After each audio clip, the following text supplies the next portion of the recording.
Mr. Jones was watching TV when the doorbell rang. It was a guy who introduced himself as Lincoln. He said that he was a member of a volunteer group. They were collecting donations to save the rarest species of dodo birds. But Mr. Jones didn't believe him and called the police. Why?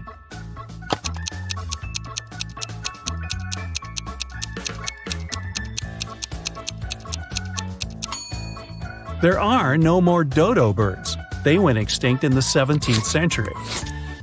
Arwen, a rich man's only son, visited his cousin Richie. They were talking about sports and drinking tea. Suddenly, Arwen stopped breathing and fell to the floor.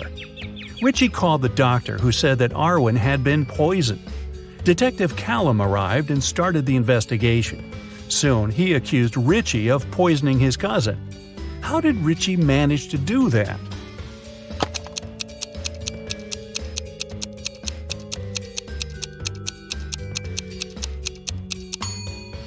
Arwen was the only one who drank his tea sweet.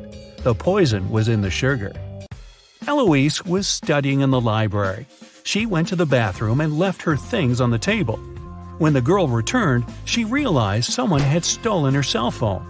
She called the police, and they questioned the other 3 students who were in the library at that time. Bernard said, "I left the library right after Eloise. I wanted to get a drink from the vending machine. I didn't touch her things." Beth said, "I was studying the whole time and didn't even see anything." Serenity said, "I was in another part of the library and didn't come close to Eloise's table." Who stole the girl's phone?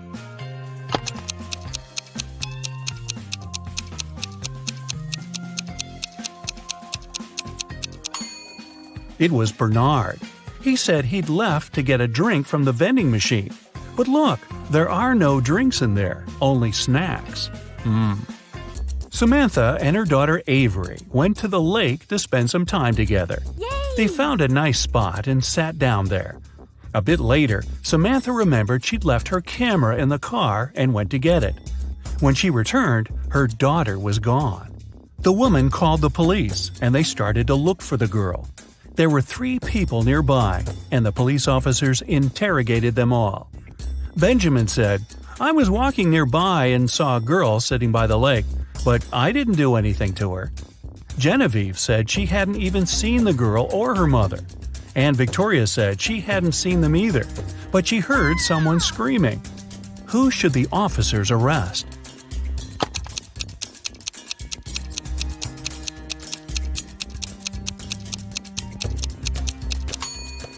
They should arrest Genevieve. Look, she's wearing Avery's scarf. Brian called the police early in the morning. He said that the night before, he and his girlfriend Estelle had been watching a scary movie together. Estelle was afraid to go home, so she stayed at his place. She was having a bad dream with zombies chasing after her, and she didn't wake up in the morning. The guy didn't know what had happened, but the police arrested him, claiming he was guilty. Why?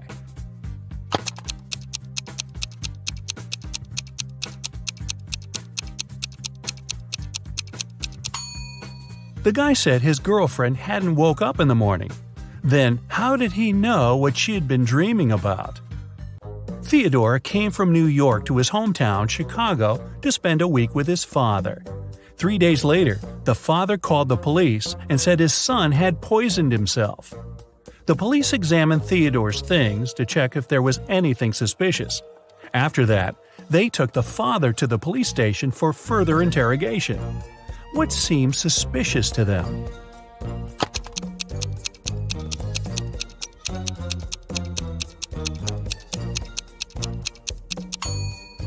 The officers found a return ticket from Chicago to New York. Theodore wouldn't have bought this ticket if he hadn't been planning to return to New York. Esme was having her usual walk in the forest. And you know what? She got lost again. After wandering around for a couple of hours, she finally found the witch's house. Esme asked the witch to show her the way back home. The witch wanted to make Esme her maid, but she had a problem. She was planning a vacation and wanted to go fishing. Her fishing rod was 13 feet long, and one was only allowed to take things no longer than 12 feet on the train. The witch promised Esme that if the girl found a solution, she'd let her go.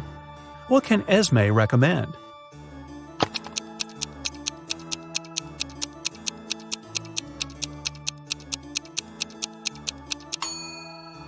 Esme was very good at geometry. She advised the witch to put the rod in a 12 by 5 foot box. Diagonally, it fit perfectly. On a Sunday evening, Mrs. Collins was having tea at her friend's house. Her friend suddenly said that she had seen one of Mrs. Collins' daughters in the mall that day. Mrs. Collins got angry because all of the girls were grounded. She asked which daughter it was, but her friend couldn't tell. She wasn't wearing her glasses when she was at the mall. When Mrs. Collins returned home, she asked the girls what they had been doing the whole day. Abigail said she'd spent the day reading. Brianna said she had stayed at school after classes to study a bit more. Charlotte said that she had been practicing for her upcoming piano concert.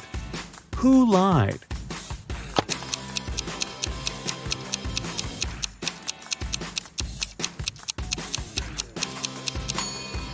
Brianna. It's Sunday. There's no school. A young girl, Tenley, was brought to the hospital after being poisoned. But the examination showed that Tenley hadn't eaten or drunk anything that day. Her sister, Kennedy, said she didn't know anything about the accident. Tenley's friend, Ruby, said, "We were at school when Tenley felt bad." Tenley's boyfriend, Archie, said, "I haven't even talked to her today." How was Tenley poisoned, and who did it?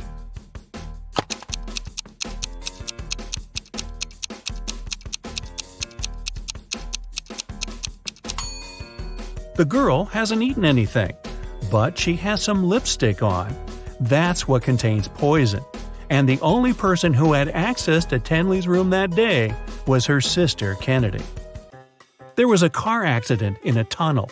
The police suspected that one of the drivers, Owen, had fallen asleep behind the wheel. But Owen denied it. "I just couldn't see well because of the rainstorm," he said. The police didn't believe him and immediately arrested the man. Why?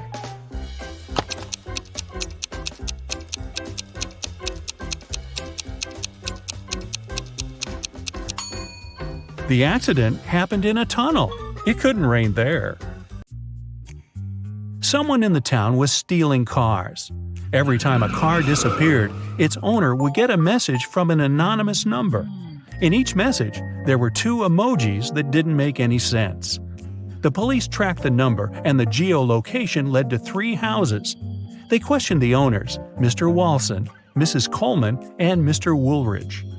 Can you tell who the car thief is?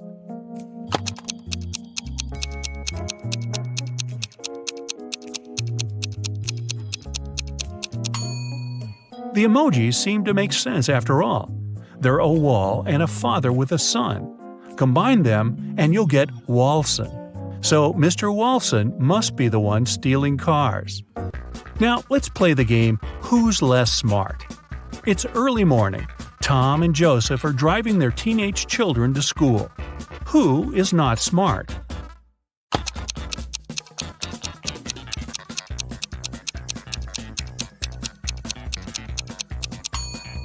Joseph. His son is not in the car. His father has probably forgotten about the poor guy. Annie and Emma are volunteering in an animal shelter. Annie is feeding the cats, and Emma is washing the dogs. Who is not smart here?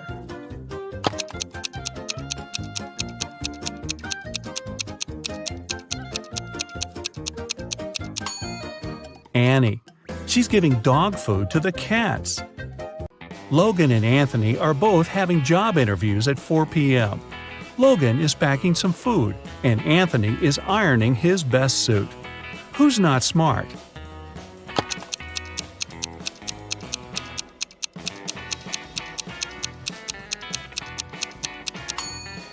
Anthony. Look at the clock. The interview is going to start in 5 minutes, and he's still at home. Logan is at home too, but there's still another hour till his interview begins. Noelle and Gabriella are cleaning the house. Noelle is listening to music while vacuum cleaning the living room. and Gabrielle is washing the windows. Who is not being smart?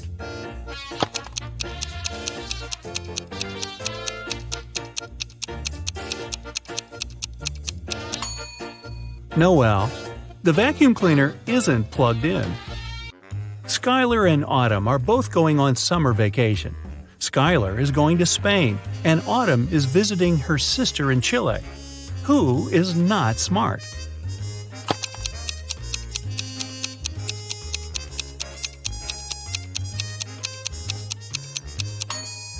Autumn. She's packing shorts and swimwear, but she won't need them because it's winter in Chile. Both Josh and Amelia didn't sleep well because their neighbor's dog had been barking all night. Amelia asked Josh to take out the trash while she was making some coffee for them. Who is not smart?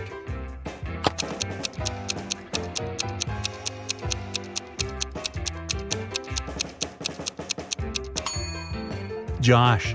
Instead of the trash, he's taken out the bags with old toys they've collected to donate. Janine and Teresa are making dinner for their families. Who is not smart?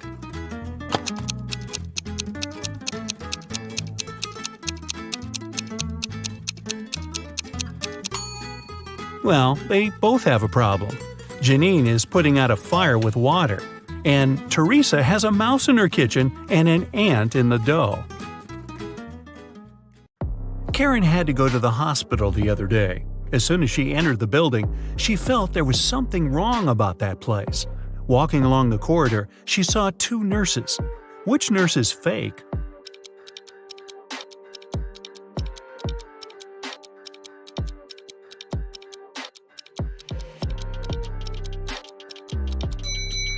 The one on the right.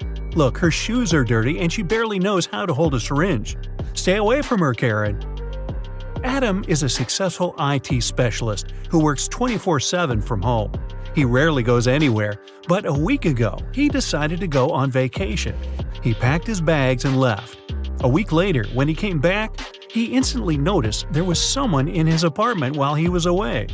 Since he lives alone, he immediately called the police. Why?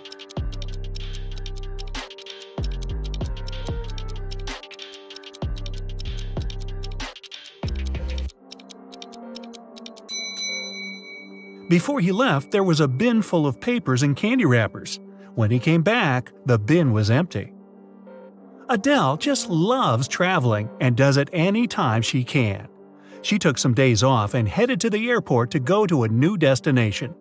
That morning, there were only 4 flights. Paris, departing at 7 a.m., New York, departing at 7:30 a.m., Los Angeles, departing at 8:05 a.m., and Sydney, departing at 8:10 a.m. Where's Adele flying?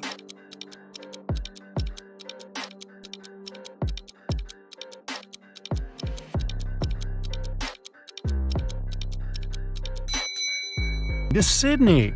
Look at her suitcase. It has several stickers on it. A sticker with the Statue of Liberty means she's already been to New York. The one with the Eiffel Tower means she's traveled to Paris. And look at the I Love LA sticker. Hey, have a good time in Australia, Adele. Ryan owns a multi-billion-dollar corporation. It's been several months since he started searching for a new head of one of the departments, but he still hasn't found one. Looking through the new CVs his secretary left on his desk, he realized one candidate lied about their experience. Who was it?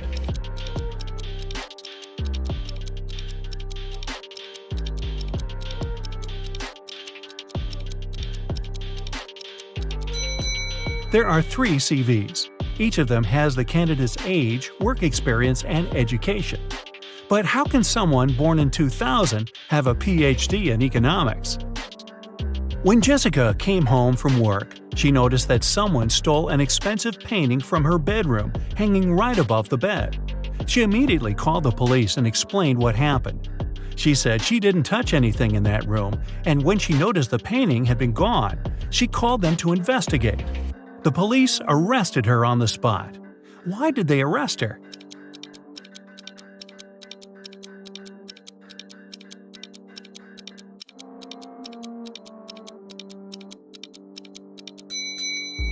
Jessica said she hadn't touched anything, but the bed is perfectly made. If there had been a robbery, the bed would have been a mess. It wasn't possible to get the painting without stepping on it. A wicked troll caught Marge and locked her up in one of the rooms in his castle. He said it was impossible to get out of that room even though there were 3 exit doors. All of them were equipped with motion sensors.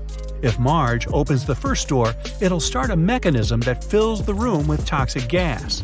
If Marge opens the second door, it'll start another mechanism. A motion sensor will see the movement and a super heavy weight will fall down immediately. Behind the third door, there's a swarm of venomous mosquitoes no one can get through. Despite it all, Marge managed to escape.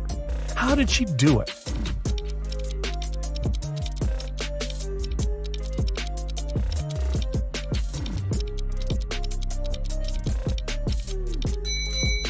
She tricked the motion sensor behind the second door into thinking it was her moving there. But in fact, she just threw her shoe in that room first, the heavy weight fell down, and Marge ran away without a shoe. You have 5 pencils. Green, blue, and orange ones are short. Red and yellow pencils are long. You need to arrange them in a special order. Long pencils are next to each other. The green pencil is between the orange and the red pencil. The pencils on the edges are of different sizes. The 4th pencil is short.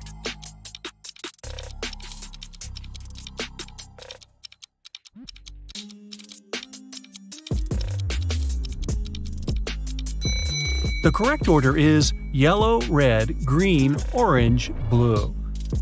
You work in a supermarket and need to arrange 3 boxes from lightest to heaviest. You know that the yellow box is heavier than the black one. 2 black boxes weigh the same as the yellow and pink boxes combined.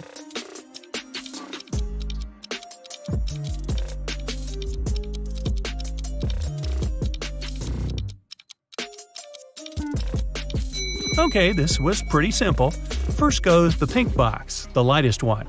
Then you need to put the black box, and then the yellow one, the heaviest. Hey, you got to do weird things at work. Detective Hugh followed a criminal. Unfortunately, he didn't know what he looked like because the criminal would always wear a hood and large sunglasses. The detective knew exactly that he was hiding in one of the 3 houses in Maple Street. When Hugh came up to the first house and knocked on the door, a man opened the door and said he lived alone. He also said it had been several days since he last left home. He claimed he didn't know anything about that criminal. The detective inspected the house and instantly realized the man was lying. How did he understand it?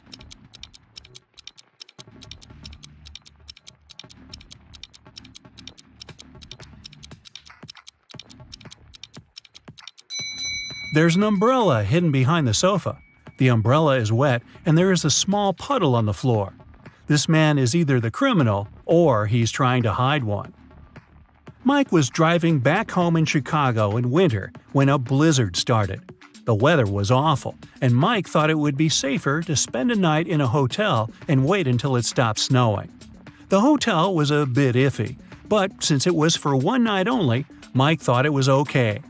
The next morning when he checked out and came up to his car, he noticed something was wrong and called the police. What was the problem?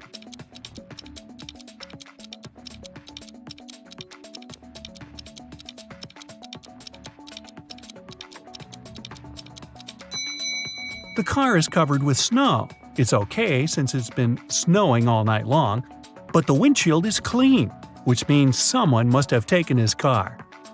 Simon grabbed a really nice muffin in the cafe and put it on his office desk. He wanted to save it for later and eat it at the coffee break.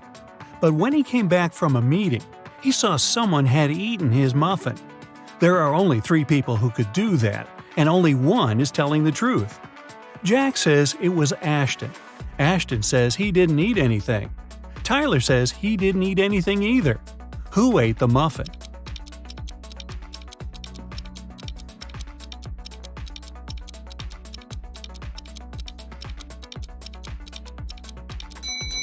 It was Tyler. Only one person is telling the truth, and it's Ashton. If Jack or Tyler told the truth, then it would be 2 people who were telling the truth. But Simon knew only one person wasn't lying.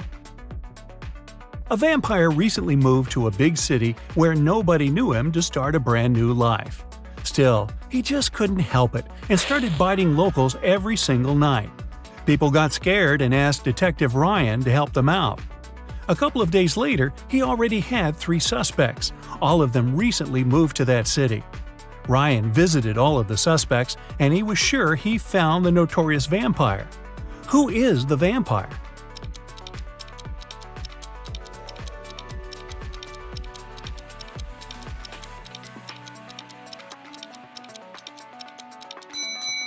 Well, the man on the left has loads of garlic in the kitchen, and vampires can't stand it. The second suspect has lots of silver cutlery in the kitchen, and he doesn't mind eating with a silver fork. No vampire can do that. The guy in a hoodie is the vampire. Hey, looks like someone has to move again. A man went to a houseware store to grab something for his new apartment. If he grabs one good, it costs $1. If it's 13, it costs him $2. If it's 138, he'll pay $3. What did he buy?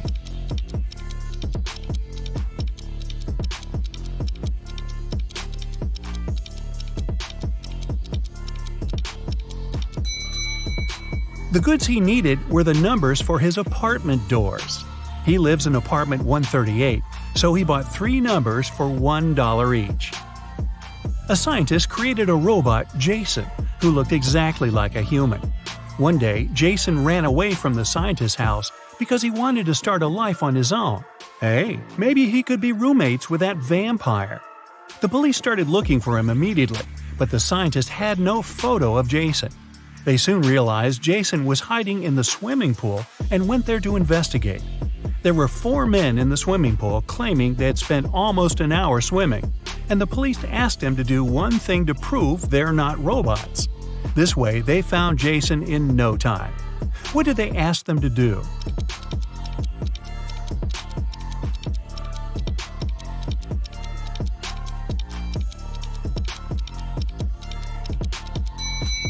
They asked them to show their hands.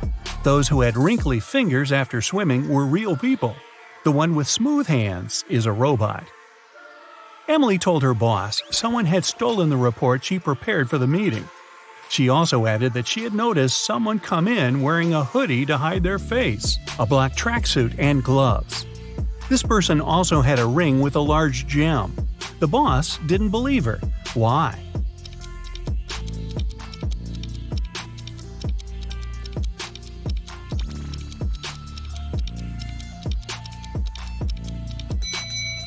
She said the person was wearing gloves.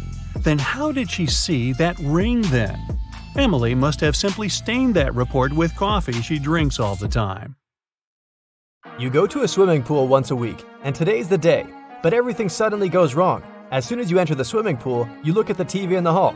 Breaking news! Someone spotted a zombie in town. They probably went downtown, and they may be anywhere. If you see one, call the police immediately. You think it's probably safer to stay in the swimming pool. Zombies are slow and probably aren't good at swimming. So you go to the shower to change, but as soon as you enter the shower room, you notice that something's off. Who's a zombie?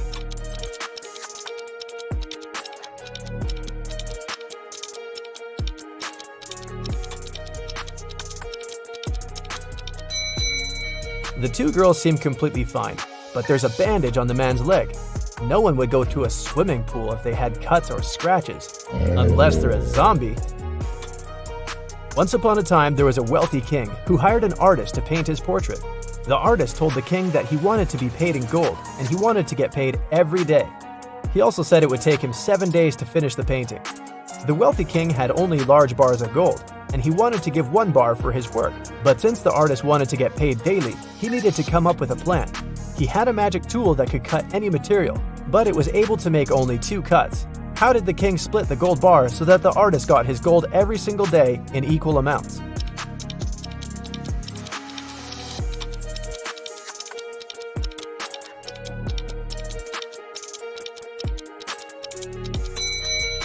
The king was really smart, so he cut the bars this way: 1/7, 2/7, and 4/7. The first day, he gave the artist 1/7 of the gold bar. The second day, he gave him 2/7, but took 1/7 back as change. The third day, he gave 1/7 back. The fourth day, he gave 4/7, but took the other 2 pieces back as change. The fifth day, he gave 1/7, so the artist got 5/7 of the bar. The sixth day, he gave 2/7, but took 1/7 back again. And the very last day, the artist got 1/7, so in the end, he had a full bar of gold. 4 friends, Josh, Maggie, Jason, and Rosie, were walking in the woods. It was a wonderful day, and they were about to start a picnic. But all of a sudden, the sun turned to black and they saw dozens of zombies approaching them. The friends started running away and saw a tunnel. It was dark and scary, but the guys knew exactly that when they crossed it, they'd be safe. They had only 12 minutes to cross the tunnel. It takes Josh 1 minute to cross it. Jason can do it in 2 minutes. Maggie thinks it will take her 4 minutes, and Rosie can cross it in 5 minutes. Not to risk it, the guys decided to split into 2 groups. The problem is that they only have 1 torchlight, and there's no way they go there in 4. How can they escape?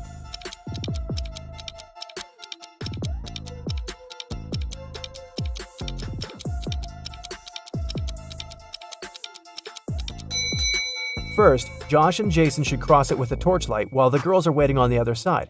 It takes 2 minutes, plus 1 minute for Josh to go back. They still have 9 minutes.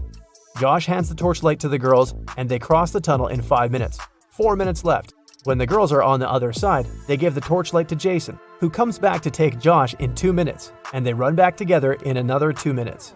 The airport security had an emergency alert. There's a man with fake documents trying to fly away from New York. They had 3 suspects who look almost the same. Which passport is fake?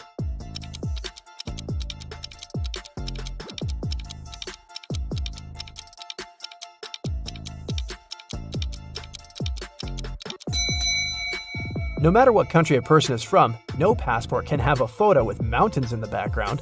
All backgrounds should be solid. John's passport has a suspicious photo in it. His documents are fake. Mason is a lifeguard. One day, a girl came up to him asking for help. She said someone had stolen her wallet, which she noticed when she was going to go and grab a soda pop. Mason checked the towel where the girl left her stuff, but the only thing he noticed were her own footprints. Is this girl lying to Mason?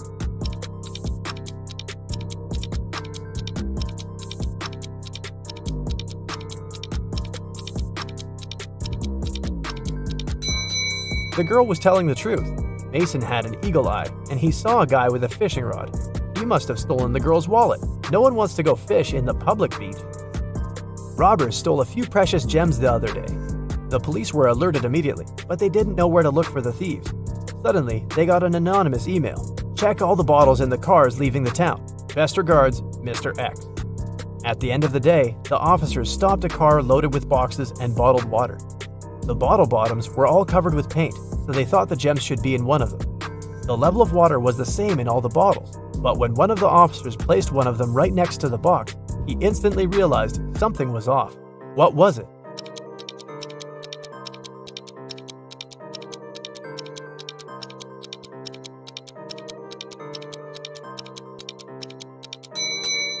The bottle standing next to the box is much lower than those still inside. The police then found there was a double bottom and the gems were hidden right underneath it. 2 friends, Martin and Clyde, had a bet. Martin said he would throw a ball and it would come back to him. He also said there would be no obstacle or wall the ball could ricochet from. Clyde said it was impossible, and he lost. How's that?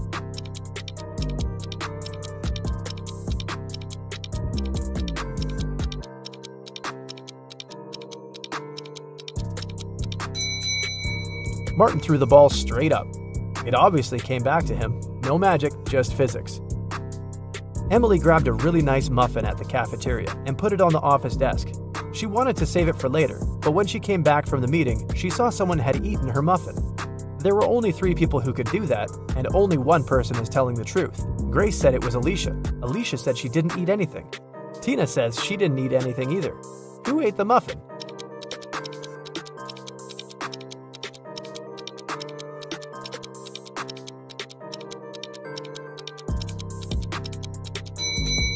It was Tina. Only one person is telling the truth, and it's Alicia. If Grace or Tina told the truth, then there would be 2 truthful people, but Emily knew only one person wasn't lying. Patrick really wanted to come to a private party, but the security would ask each person if they knew the secret access code. Patrick decided to overhear their conversations. When the person came up to the entrance, the security said 6. and the guest said 3. Then the security said 10 to the second visitor, and the reply was 3 as well. The third visitor also said 3, but the security said 2. Patrick thought he was ready to join the best party in town. When he came up to the entrance, the guard said 7, and Patrick replied 3. The security didn't let him in. What should Patrick have said to get into that fancy party?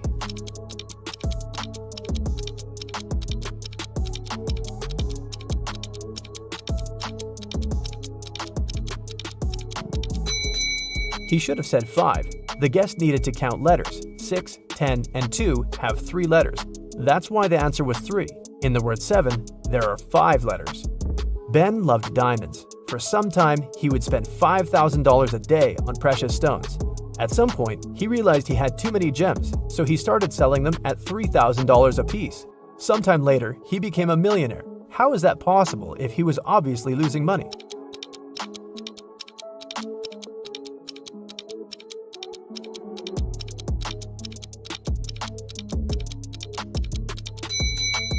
Before his gem rush, Ben used to be a billionaire. Since he started losing money, he became only a millionaire.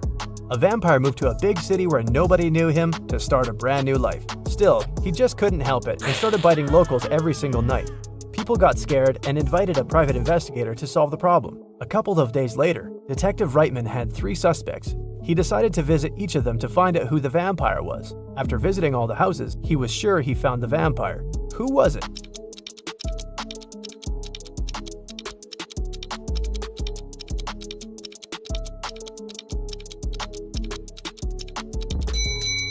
Well, the man on the left has loads of garlic in the kitchen, and vampires are scared of it. The second suspect had a lot of silver-plated accessories, earrings, piercings, and a chain. Vampires don't really like silver. The guy in the blue shirt is a vampire.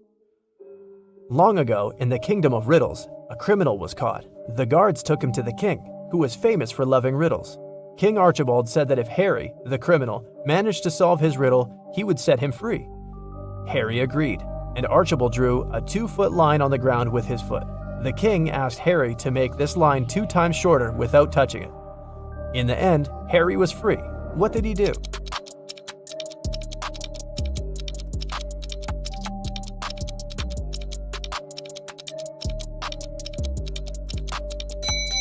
Harry drew a 4-foot line with his foot, so that the one the king drew got 2 times shorter.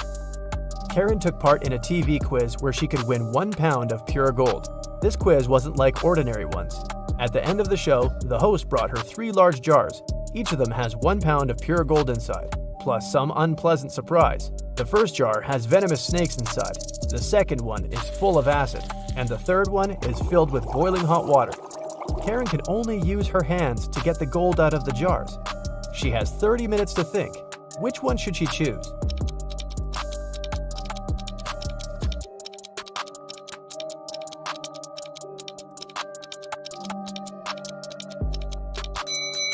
Karen should choose the one with hot water.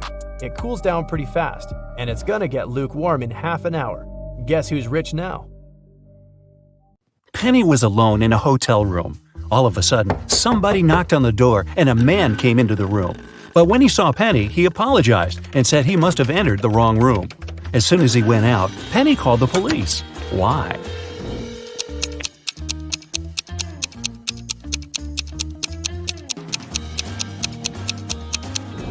Penny thought something was wrong because the man knocked on the door before entering.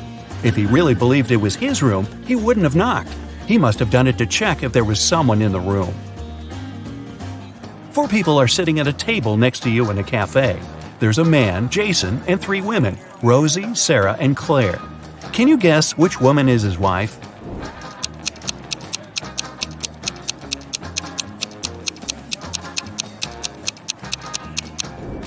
Even though Sarah's wearing an outfit that looks very much like the one Jason's wearing, she's not his wife. She doesn't have a ring. Claire has no ring either, but Rosie has a matching one. A detective got an anonymous email about an upcoming heist in one of New York's museums. In order to stop it from happening, he needs to know the month the heist is planned for. Later, the police managed to find a clue. It was a note with a secret code.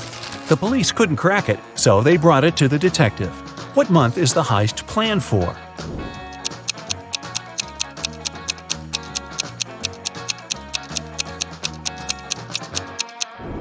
The detective cracked the code almost immediately. A jar in the picture stands for J, a ukulele stands for U, a nugget stands for N, and an eggplant stands for E. Ah, June. There are 12 floors in the apartment building. The higher the floor, the more people live there. Which floor does the elevator go to most often?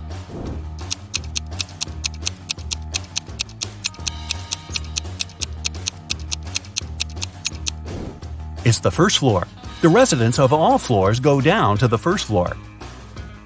The other day, Annabelle was rummaging around her auntie's attic when she accidentally stumbled upon 5 short chains, each made of 4 silver links. She thought it could be great if she combined them all into one big chain of 20 links. When she went back to town, she brought those tiny chains to a jeweler.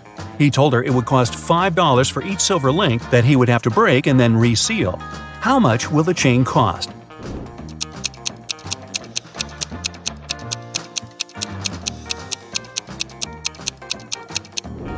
Annabelle could do that for $25 if she told the jeweler to break a link in each chain. But she was really smart, so she asked the jeweler to break all 4 links in one chain and use them to attach the other chains together, which cost her $20. One day, Stephanie got lost in the woods, and no wonder, in the end she stumbled upon an old witch's house. The door cracked open and she came in. The witch turned out to be really kind and promised Stephanie to make her one dream come true if she cracks a riddle. Stephanie was dreaming of a new phone, so she agreed.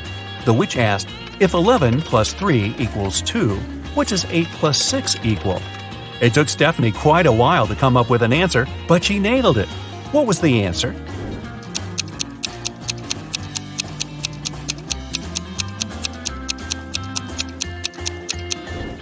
$11 plus 3 equals 2 o'clock. 8 plus 6 equals 2 too. Hop on the bright side of life together with our brand new tees, hoodies, and more. Click the link to pick your choice. You're getting hungry and want to boil a 2-minute egg. If you only have a 3-minute hourglass timer, a 4-minute hourglass timer, and a 5-minute hourglass timer, how can you boil the egg for only 2 minutes?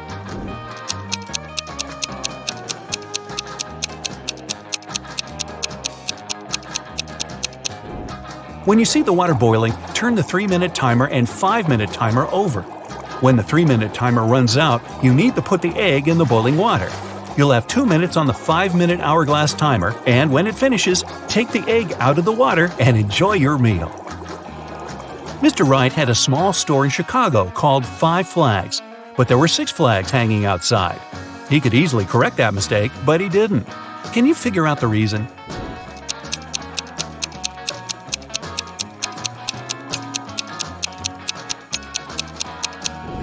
At first, it was just a mistake, but later Mr. Wright noticed that people would often come to his store to tell about that problem, which increased his sales.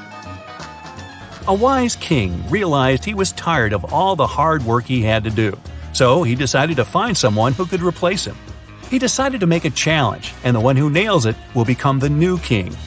Anyone who wanted to take the throne needed to put a whole cucumber into a glass bottle without cutting the cucumber or damaging the bottle. The participants had a week to do it. This challenge seemed to be impossible, so only 5 people decided to take part, and there was only one winner. How did he put the cucumber in the bottle?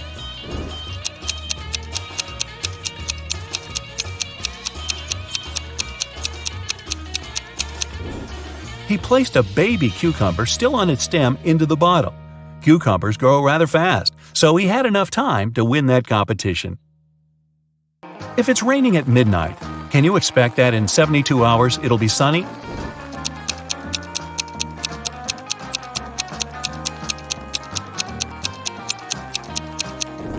Nope, in 72 hours it's going to be night again.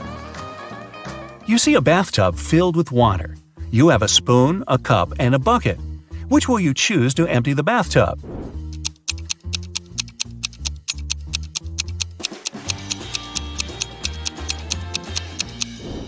Obviously, choose to pull out the plug. Allison majored in math at university. Her roommates wanted to test her intelligence. They took 3 envelopes and wrote short messages on them. Then they put the answers to Allison's exam questions in one of the envelopes. Only one envelope had a truthful message written on it. The other two were false. Allison wasn't allowed to open the envelopes and could only pick one. The first message read, "There are no exam answers here." The second was, "The exam answers are here." And the third message read, "The exam answers aren't in the second envelope." Which envelope should Allison pick?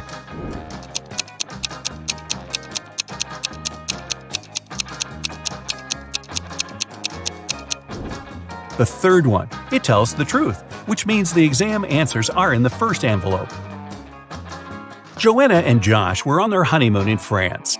On the first day, they went on a city tour around Paris and left all their stuff in the hotel room. When they came back, someone was standing outside their door trying to get in. The couple called the receptionist right away, but the man claimed Joanna and Josh owed him some money for the tours they had taken in the past 4 days. The receptionist knew the man was lying right away. How did he figure it out?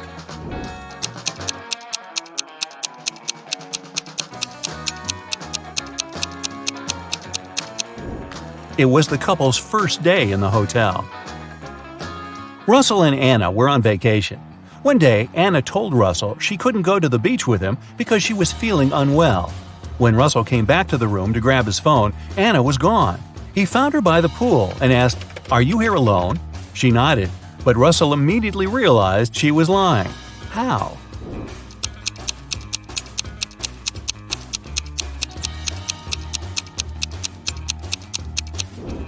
There were 2 soda pops on her table and 2 fruit platters. Apparently, this was also going to be Russell and Anna's last vacation together.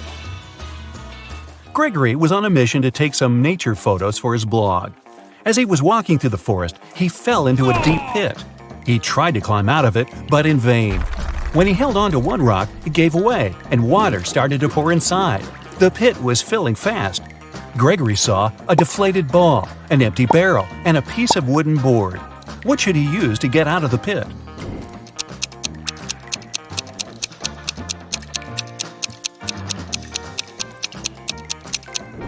Well, the deflated ball is too small and has a slit in its side. The wooden board won't support his weight. The best option is the empty barrel. It'll keep Gregory afloat. Paul and Pauline left for their honeymoon and asked their neighbor to look after their house. When they returned, the woman found out that she had lost all her expensive jewelry because of a power outage. The woman had hidden her jewelry in a supposed safe place. The house wasn't robbed. The neighbor was an honest person. The jewelry got lost by accident. What happened?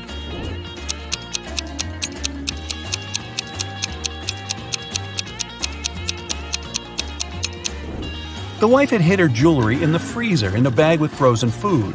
After the power failure, all the food spoiled. The kind-hearted neighbor decided to help and threw away all the bad food, together with the jewelry. There's a barrel of water in the yard. You look inside and say that it's more than half full, but your friend argues it's less than half full. How can you figure out who's right without using any measuring tools or removing water from the barrel?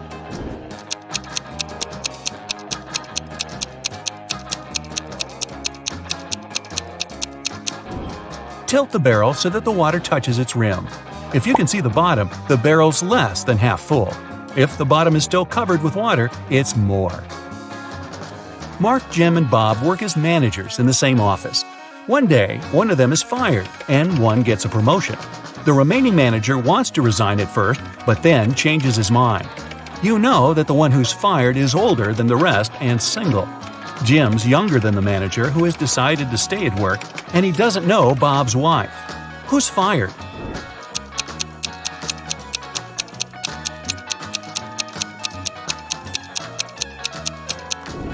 It's not Jim because he's younger than the manager who stays. It's also not Bob because he's married.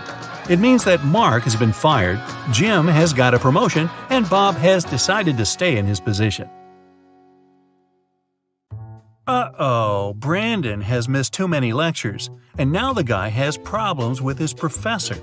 The man agrees to give the student a chance to redeem himself, but only if he fulfills a task the professor has for him. I'll give you 1 glass of milk and 1 glass of water. You'll need to pour the 2 liquids into a bowl, but you should be able to separate the milk from the water later. You can't use any kind of dividers. Brandon spent several hours mulling over the problem.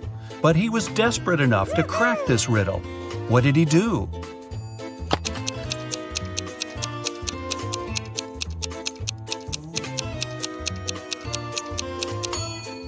He poured all the water into a bowl and froze it. After that, he added the milk. One morning, Melissa saw that some money was missing from the wallet she had left on the table the night before. Her husband was on a business trip, so it must have been one of her sons who took the cash. Jason, who was 17, 15-year-old Jacob, or her youngest son, Andrew. He was 13. Melissa asked her sons what they had been doing the previous evening. Jason said, "I felt unwell and had a headache. After dinner, I took a painkiller and went to bed right away." Jacob told his mom, "My friend Eric stayed for dinner. After that, I gave him a lift home." And Andrew reminded Melissa he had had his basketball training. The woman immediately understood who had taken the money. Can you figure it out as well?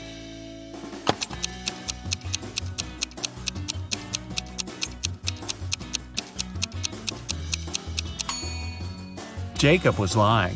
He was only 15 years old and couldn't drive, legally. Detective Green was called to investigate an accident. A car crashed into a store window and smashed the glass. There are two suspects. Both of them deny causing the accident. Detective Green doesn't need much time to figure out who the culprit is. Do you know it too?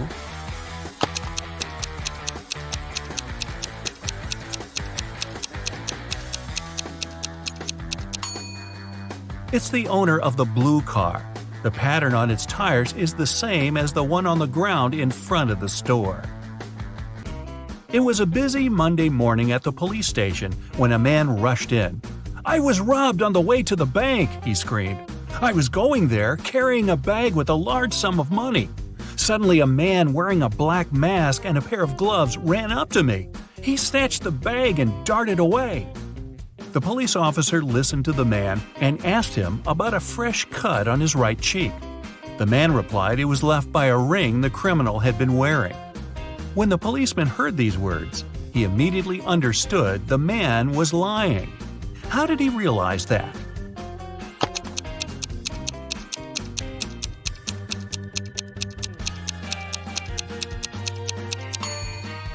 The man said the robber had been wearing gloves.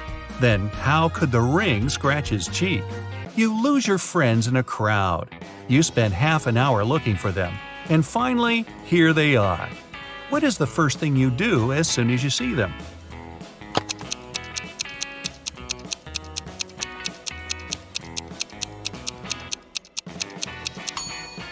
You stop searching. Look at these two women and the teenager sitting on the floor. He seems to be absorbed in his smartphone. Can you figure out which woman is his mother?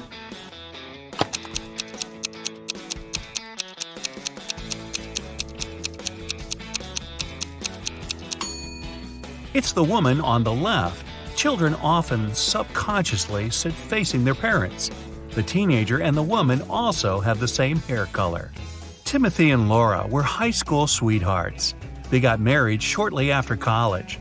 So far, they've been together for 20 years and have 2 kids who don't live with them anymore. Unfortunately, the spouses have started to fight a lot recently. One day, they talk and decide to divorce. Both of them confess they've already found new partners on a dating site.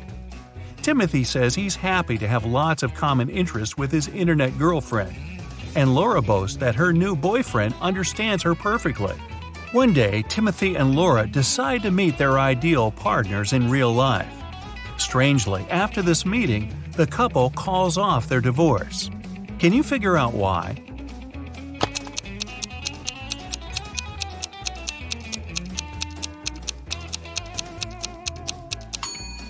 Timothy and Laura found out they were having an online relationship with each other. An old man decided to leave all the money he's been saving for his entire life to one of his 3 sons. But he couldn't choose which one should get the money. That's why the man gave each of them 1 coin. He asked his sons to buy something that would fill the largest room in their house. The oldest son bought some raw cotton. but it wasn't enough to fill the whole room. The middle son brought home some straw, and still there was some space left in the room. And the youngest son bought 2 cheap things that managed to fill the room right away. He ended up being the one to get his father's money. What did he bring home?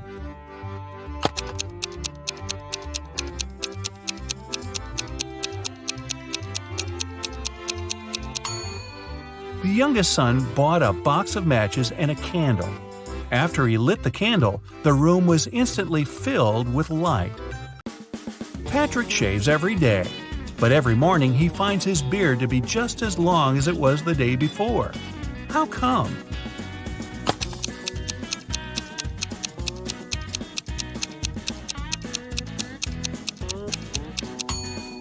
Patrick is a barber. He shaves other people. Amanda was 21 on her last birthday, but she's going to be 23 on her next one. How is it possible?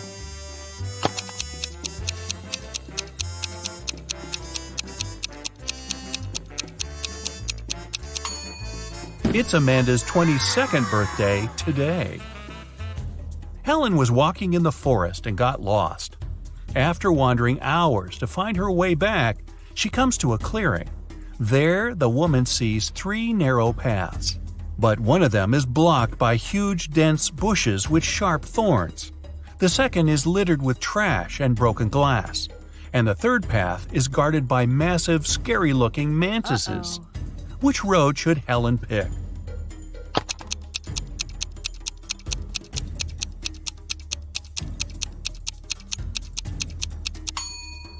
The woman should choose the third path.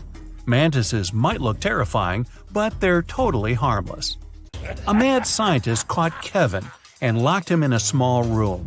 There were no windows and the door was locked, but there was a note on the table. It was from the scientist. JFMAMJASOND. Guess the missing letter and I'll set you free.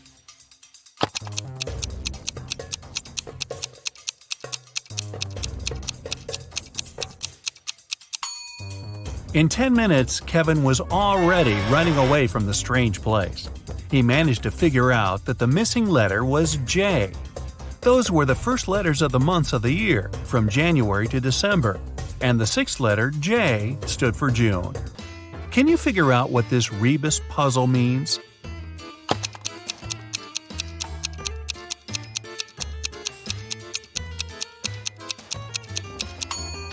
It's no biggie. No big E? Yeah. It's a fruit, it's tasty and sweet, and can give you a lot of energy. But you can also find it in your calendar. What is it?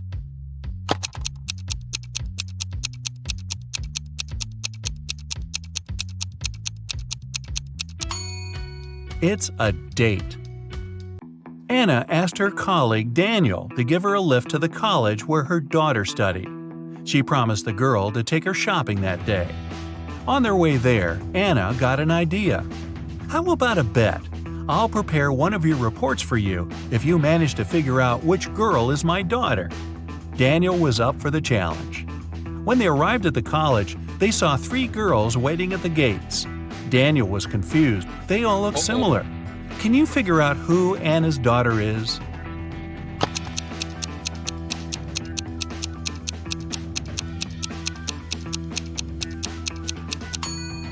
It's the girl on the left. Anna has the letter L tattooed on her wrist, and the girl is wearing a bracelet with the same letter. A teenager is walking along the street together with a car mechanic. The guy is the mechanic's son, but the mechanic isn't the boy's father. How is it possible?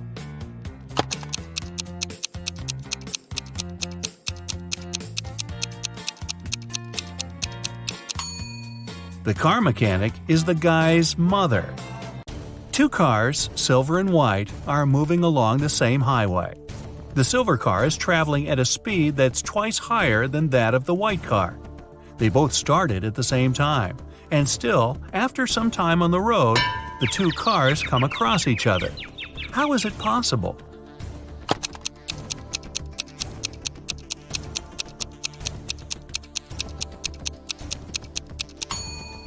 The cars were moving toward each other. John and Michael are car mechanics. After finishing a tricky repair, they get out from under the car. John's face is all dirty, but Michael's face is miraculously clean. And still, it's Michael who goes and washes his face. Why?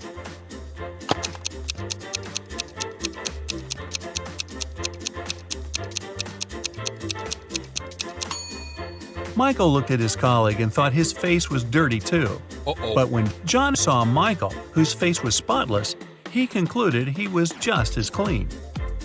When do you keep moving when you see red, but stop once it's green?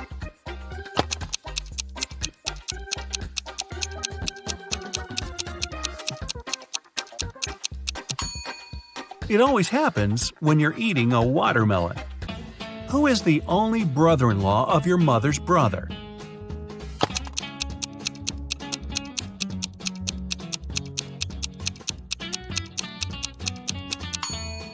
That's your father. One night, a group of thieves was stealing boxes with electronics from a warehouse.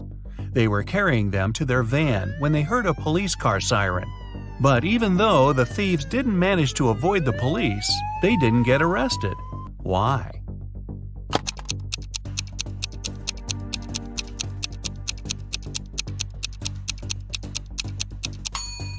They started to carry the boxes back to the warehouse, and the police thought it was a late-night delivery.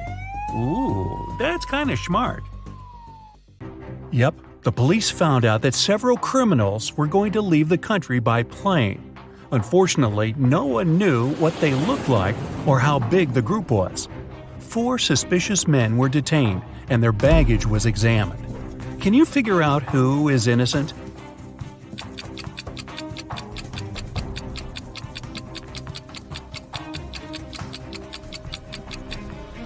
Why would a bald man need a shampoo? A supposedly blind person with a flashlight? Toothpaste without a toothbrush? It seems only the man on the left isn't a criminal. Anne invited her friends to spend a week in her house. The young people were having tons of fun. The day before they had to leave, a terrible storm started. It was pouring with rain. Strong winds were breaking trees, tearing down power lines, and causing power outages all over the place. The next morning, the weather was better, but Anne discovered that her favorite ring, with a diamond her granny had left her many years ago, was missing. She asked all her friends to come to the living room. "I can't find one thing that's very important to me. Can you tell me what you were doing yesterday?" Megan answered she spent most of the whole day in her room reading. Walter said, "I was practicing my electric guitar in the garage." Marie told Anne she didn't even know what the ring looked like. Anne knew right away who the thief was. Can you figure it out too?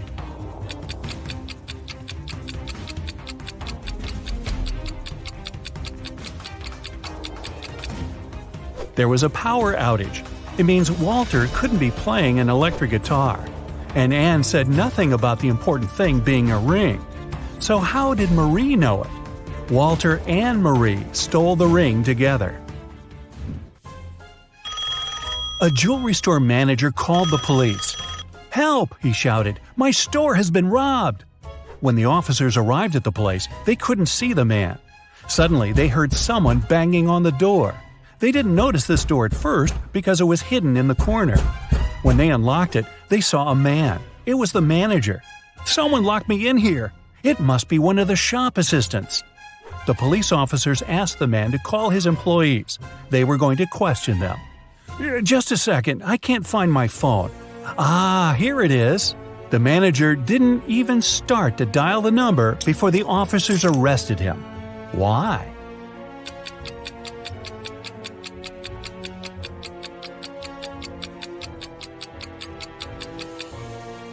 If he was locked in the room and the phone was lying on the counter, how could he call the police?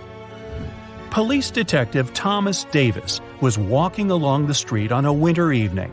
Suddenly, he saw a person in a black mask sneaking out of a house through the window. They were carrying 2 large bags. The detective realized it was a burglar. He ran after the stranger, but they turned the corner and disappeared. Thomas understood the criminal had hidden in one of these houses. But which one?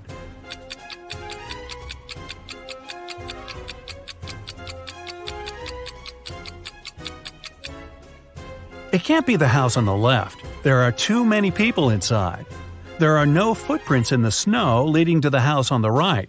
It means no one has been there for quite some time. Which leaves us with the house in the middle. Nathan sneaked out of the house late in the evening to meet his girlfriend. The teenager thought he was extremely careful and quiet, but his whole family knew about his plan. They were aware the guy would return at midnight. They decided to make a bet. The one who would see Nathan first when the guy started climbing the fence would be the winner. No chores for them for 1 week. Not to fall asleep, Nathan's dad switched on the TV. The teen's grandfather settled in the living room to read a book. The grandmother went to the kitchen to make pizza. And Nathan's mom went to her room, sat down on the floor, and started to meditate. Who's going to be the first to spot Nathan when the time comes?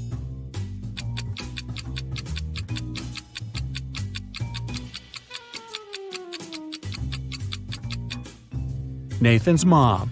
Her eyes will be used to the darkness, and she will see better than the others.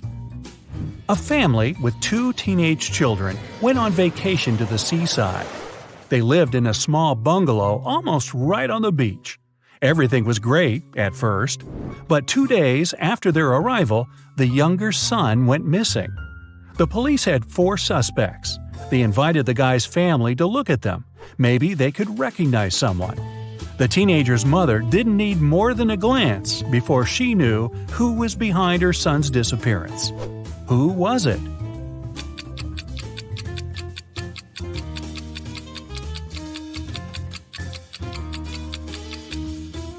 It's the man wearing the missing guy's baseball cap. Carl, an heir to a giant fortune, was found unconscious during a wild party. His sister, Sarah, stumbled across him in the bathroom. The guy was lying on the floor, barely alive. Sarah immediately called the ambulance and police. Carl was taken to a hospital. Doctors saved his life, but the guy was still unconscious. He couldn't talk.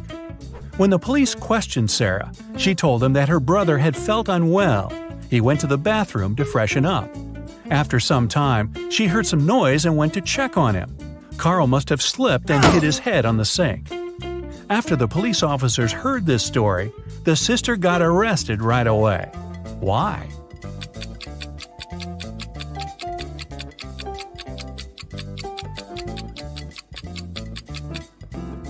For one thing, it happened during a loud party.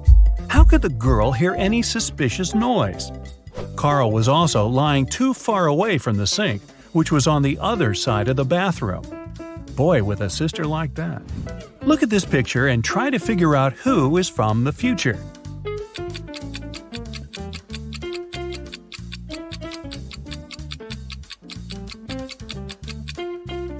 Well, I'm pretty sure there were no flashlights in the Stone Age. All the people working in the office, Janice, Brian, Teresa, Sean, and Roy, used the fridge in the kitchen to store their lunch. On Friday, Janice opened the fridge to get her bacon and cheese sandwich she brought from home. But it wasn't there. Someone had eaten her lunch. Who was it?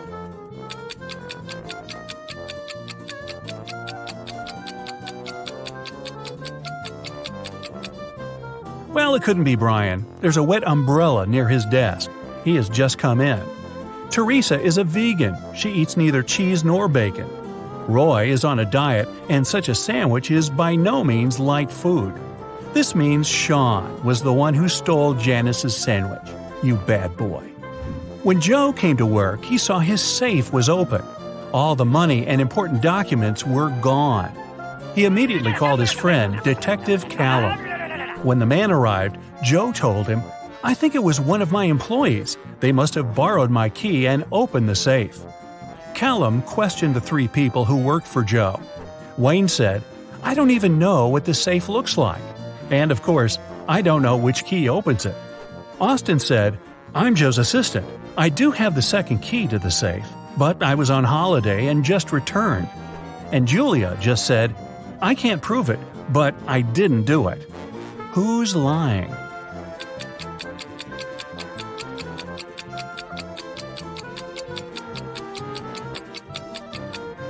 Wayne. No one told him the safe could be opened with a key, not a combination lock. Then, how did he know? Someone stole several expensive t-shirts in a designer clothing store. The manager told the security guard he had half an hour to find the thief. "If you don't make it in time, you'll be fired." The guard rushed to watch the CCTV footage. Luckily, he managed to figure out who the thief was before his time ran out. And do you know who it was?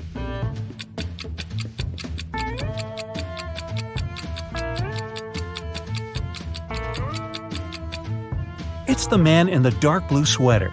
His belly miraculously became larger after he spent some time in the store. He must be hiding the t-shirts under his sweater. Look at this picture and try to understand what's wrong here.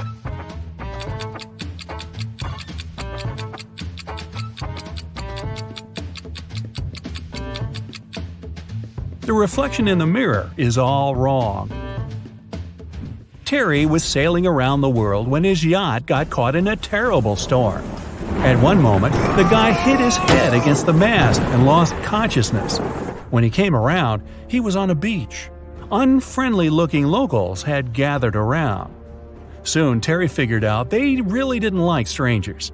They offered the guy 3 options: to send him to a cave filled with tarantulas, throw him into a pit swarming with yellow scorpions, or make him meet hungry lions. What should Terry choose to survive?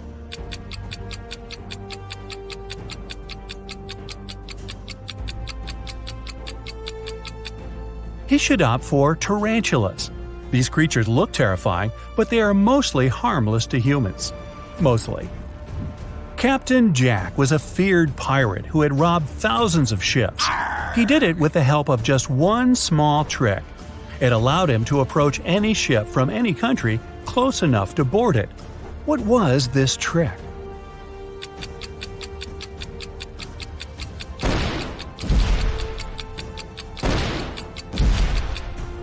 Captain Jack had a collection of flags from different countries. Instead of using Jolly Roger, the fearsome black flag, he raised the flag of the country the ship was from. It got him immediate access. In what situation do you have more chances to survive? If you're falling from a 10-story building, or if you come across several scary snakes that look unfriendly?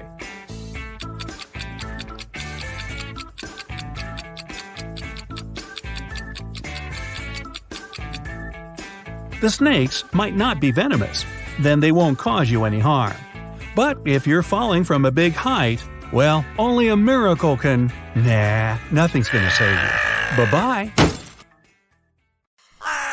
Phantoms and other fantastic creatures! You're not impressed. All your life you've been running a myth-busting blog. It's gotten pretty popular recently. Abandoned hospitals, creepy hotel rooms, haunted apartments, cursed houses.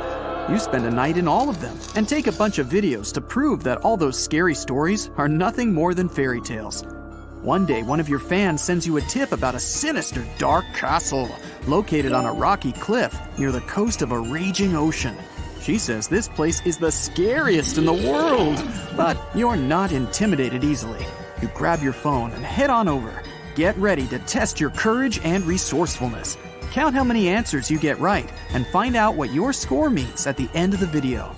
Since it's your first night, you decide to spend it in a small village. It's right by the scary castle. Usually, people can't wait to tell you how freaky this or that place is. But in this village, everyone keeps silent. You ask one of the residents to tell you something about the castle, but she responds with nothing. Did she not want to speak to you? No, that's not it. She's afraid of answering. How do you know that? I'll give you 6 seconds to figure it out.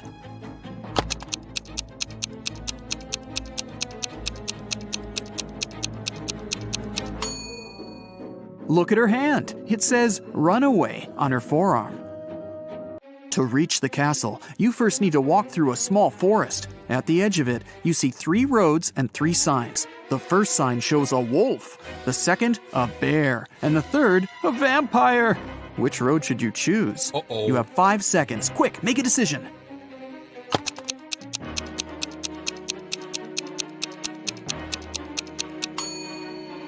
You don't believe in vampires, remember? But bears and wolves, those are real. Besides, it's morning, and if vampires were real, they'd be steering clear of the sunlight. You make your way through the dense thickets of the forest and record what's happening on your phone. You notice a hut. Yeah, I bet a vampire lives here, you laugh to yourself. Ha ha! Still, you decide to check it out. Your readers love that kind of stuff. You go into the dark hut and turn on the light on your phone. Cobwebs cover everything. The curtains are drawn. Some candles are out on the table. Ooh, a key. You grab it and put it inside your pocket. Before leaving, you notice a large wooden box in the corner and hear snoring coming from inside. You're scared out of your mind right now. And just then, the snoring stops. A vampire climbs out of the box. Oh, this is bad. Maybe you can get away before it realizes what's going on. You try to get outside, but the door's locked. Oh, the key! Yes! No! It doesn't work! What should you do? Quick, you don't have much time.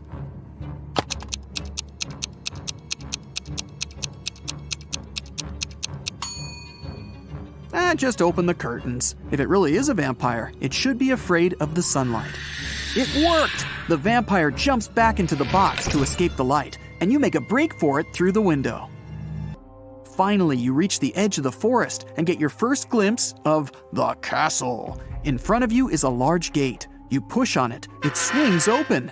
As soon as you're in the courtyard, you realize you are not alone. 5 other people are there. They're just standing around. No one's talking to each other. You want to know if they've heard anything about the owner of that creepy hut in the woods, so you walk a little closer, but you get a strange feeling deep in your stomach. Something's wrong with these people. You can't believe your eyes, but it looks like some of them are actual zombies. How many zombies are there? You have 10 seconds. Look closely.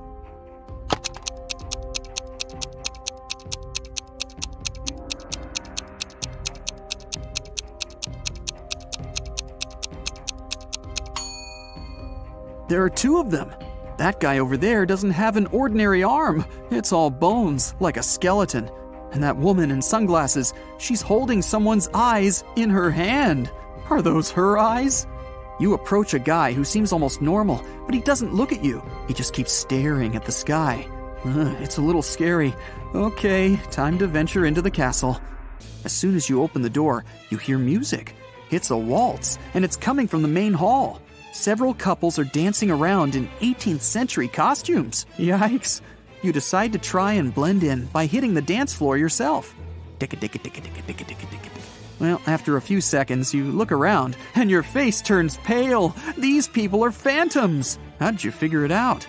Look carefully at the details. You have 5 seconds.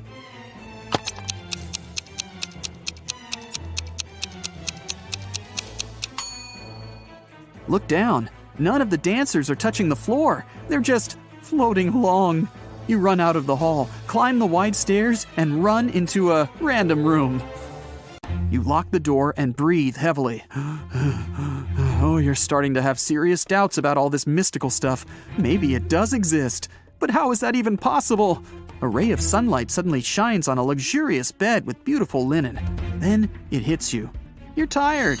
Oh, you'll just lie down on the edge of the bed, and a 10-minute nap will really help get your head on straight. As soon as you close your eyes, though, you hear a rustling in the sheets right next to you. Then you feel a cold hand on your neck. You keep your eyes sealed shut. You're way too afraid to open them, but you pinch yourself to make sure you're not dreaming. The fingers on your neck start squeezing ever so slightly. Oh, that's it. You bolt out of bed. As fast as you can, you whip out your phone and try to record the whatever it was. But there's nothing. Only an empty bed. Were you sleeping, or was it real? You noticed something. Phew. Oh, it's just a bad dream after all. What did you notice? I'll give you 6 seconds.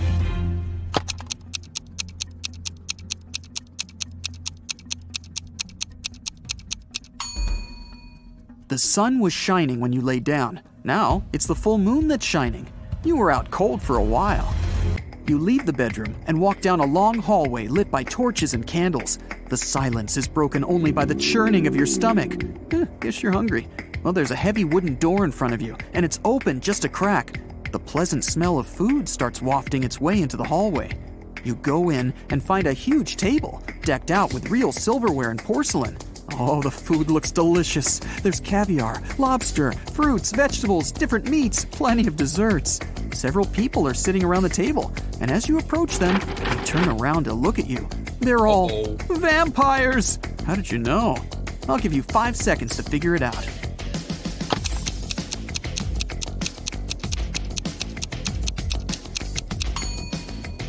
The food on the table is untouched. The vampires have been waiting for their most important dish. You run. You make it back out into the hallway, then dart down a dark corridor. The vampires are chasing you. They're screaming. You find 3 doors at the end of the corridor. The first one has a fire symbol on it. The second has a snake symbol. And the third just says, exit. You try to open it, but it's locked. The vampires are closing in. What are you gonna do? You have 4 seconds before you become vampire food.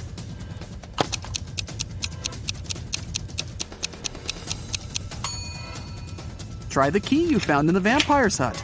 Great! It fits! You run out into the courtyard and lock the door behind you.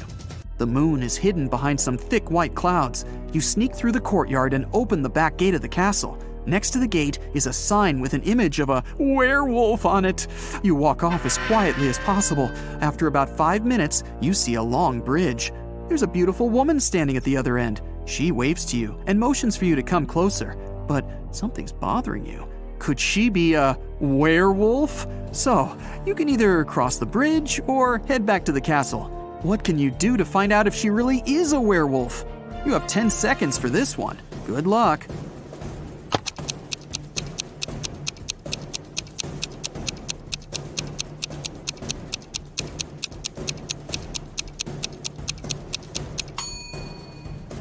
Wait until the moon appears from behind the clouds. Your intuition was right. As soon as the moonlight falls on the woman, she begins to turn into a werewolf. Still kind of cute though. You run back into the castle grounds and close the gate behind you. Okay, reality check. You're in the courtyard. Vampires are inside the castle, a werewolf is waiting outside, and zombies are approaching. You're trapped. Why did you even come to such a scary castle? You pull out your phone and start recording a farewell video. You thank your followers for their views and comments. Thanks for subscribing. You admit that mystical creatures do exist and promise that you'll never set foot in a place like this ever again if you survive. The zombies are closing in and the werewolf is breaking down the gate. Oh, awesome. Your fear is gone and you realize that this whole thing is staged. It's all a show. How'd you figure it out? Watch the farewell video again and find the proof that everything is fake. I'll give you 10 seconds to spot the clues.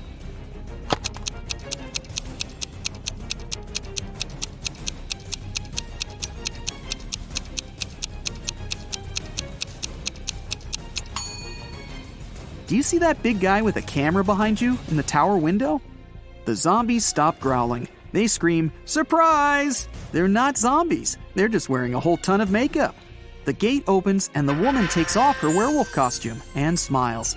The vampires come out of the castle, carrying their fake fangs. This whole thing was set up by your fans. They wanted to scare you, and it worked. You're angry at them, but so happy that you're still alive. Okay, let's see how many you got right. 1 to 3 points. It'll be difficult for you to act in stressful situations. Watch more riddles and train yourself to be calm and focused. 4 to 6 points. Something really bad has to happen for you to lose control. Phantoms don't seem to scare you at all that much. 7 to 10 points. You don't even know what fear is, but you do know how to come out victorious in any situation. You have one question for your fans. How did they create that floating effect for those dancers? That was awesome. Your fans look at each other. What? What are you talking about? What do you mean? There were no dancers. A slight chill runs down your back. Are you up for a detective challenge? Then grab a pen and a piece of paper. Each correct answer will give you 1 point. You'll find the results at the end of the video. Aaron has just become a detective and already got his first real case. He has to work undercover at a luxurious resort. The police suspect that the hotel owners are involved in some shady deals. Aaron's first task is to sneak into the manager's office and check his documents. But the door is locked, and there's a combination lock. Aaron has to figure out the password. The young detective knows he needs to solve a math riddle, and the answer will be the code. 1 plus 1 plus 1 plus 1 plus 1, 1 plus 1 plus 1 plus 1 plus 1, 1 plus 1 times 0 plus 1 equals. As soon as he punches in the code, the door opens. What is the correct number?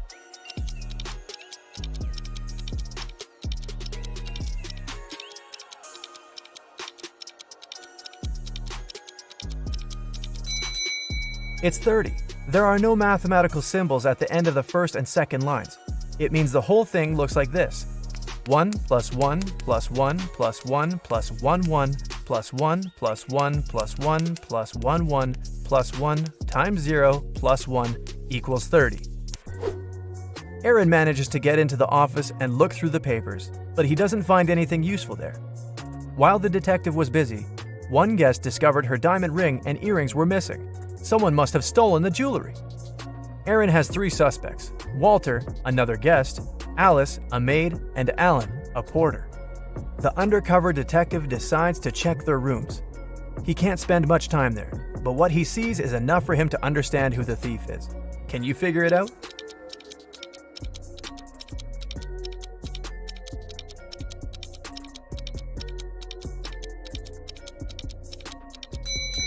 It's Alice. There's already a packed suitcase in her room. She's about to run away with the stolen jewelry. Another day, another problem. This time, someone pushed elderly Mrs. Stevenson into the swimming pool when there was no one around. But this someone didn't know the lady was once the best swimmer of her university, and she never stopped practicing. And it wasn't difficult for her to cross the swimming pool and get out of it at the other side. Aaron asked the lady if she had seen the attacker. She didn't, but she was sure it was someone who knew she'd just received a huge inheritance. The detective needed to talk to 3 people. There were Mrs. Stevenson's son, Terry, her granddaughter, Gloria, and her niece, Judy. Terry said, "These days I've been very busy. Something urgent came up at work. I don't even have time to leave my room to go to breakfast or dinner." Gloria asked Aaron to keep her secret. She was seeing a waiter she'd met at a beach cafe. If her relatives found out, they would be furious. And Judy told Aaron she'd taken a car to go shopping to the city center. Who is lying?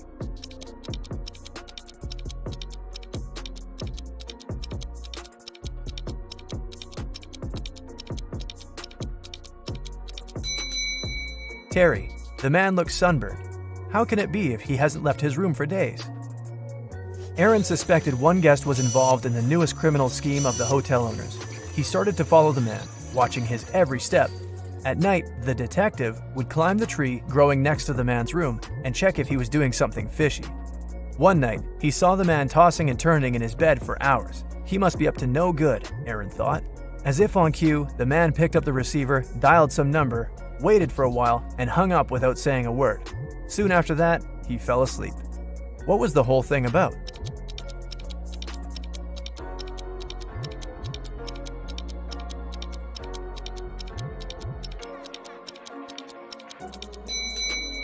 Someone was snoring loudly in the room next to his, but the phone ringing woke up the person who was snoring, and the man finally managed to fall asleep. Finally, our undercover detective seems to be on the right track. A rich businessman, Mr. Wilson, disappeared from his room. It was rumored he'd come to buy the resort from the current owners. The police questioned 4 suspects and shared this information with Aaron. The businessman's assistant said, "I felt unwell on our way here. I went to my room and as soon as we arrived, took some medicine and fell asleep immediately." The hotel owner said, "We agreed to meet with Mr. Wilson in a conference room, but I got lost while trying to find it. I finally came there, but Mr. Wilson never showed up."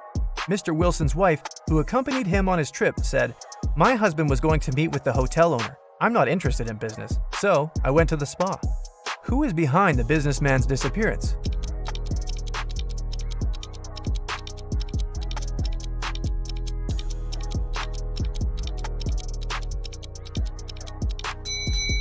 The hotel owner. How could he get lost in his own hotel? Ethan put a coin into an empty bottle and plugged it tightly with a cork. Then he told his friend he'd remove the coin without breaking the bottle or taking out the cork. And he did it. How?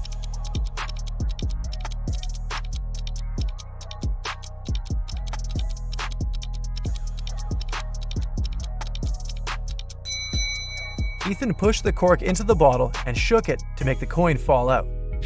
Jack was about to fail his exam. Luckily, the professor gave him one last chance. The guy had to arrange 4 nines to make them equal 100. He could use any math symbols. How did he do it?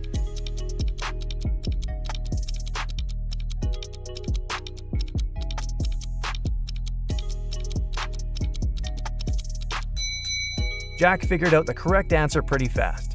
99 plus 9 out of 9 equals 100. Christina was dreaming of dating a rich boy from her college. After doing some research, she settled on 3 guys. All of them were nice and interested in her. But the girl needed the richest. Once she saw them having lunch together. After checking what each of them was eating, Christina made her choice. Which guy did she pick?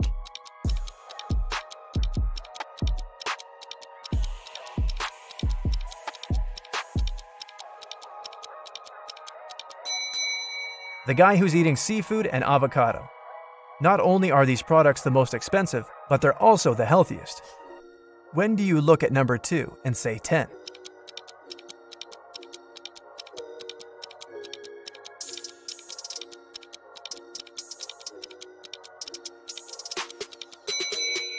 It happens when you look at your wristwatch. You're given 8 eggs. You need to break 2, cook 2, and eat 2. How many eggs will you have in the end?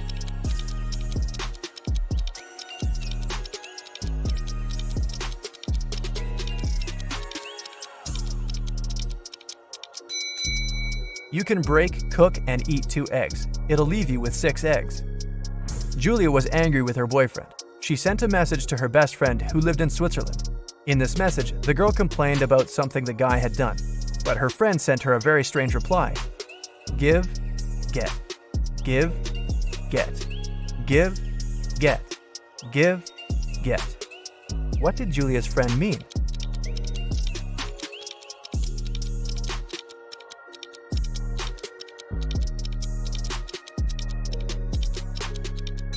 She wanted to say that Julia should forgive and forget. You're walking through the forest. Suddenly, you see a crossroad and a man standing there. One road leads to the village where criminals live, and the other to a safe place. You don't know whether you could trust this person. You can ask him one question. If the man is a criminal, he'll lie. If he's from the safe place, he'll tell you the truth.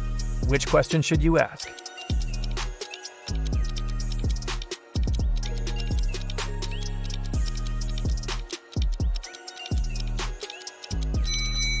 Where is your village? If the person is innocent, he'll send you to the safe place. If he's a criminal, he'll lie and point to the safe place too.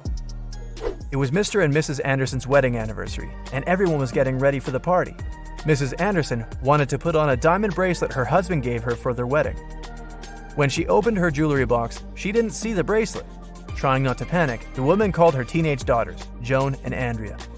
I've told you 1,000 times not to touch my things, and still, one of you has taken my jewelry again. Joan shouted, I haven't touched your jewelry box.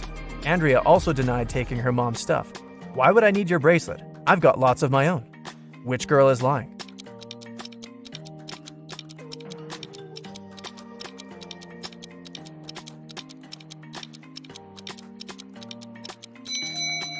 It was Andrea who took the earrings.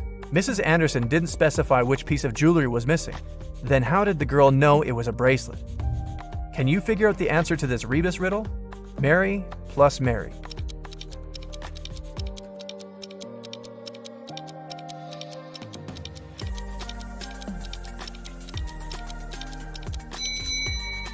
The answer is summary. 1 out of 9 identical balls is heavier than the others. How can you figure out which one it is after only 2 weighings?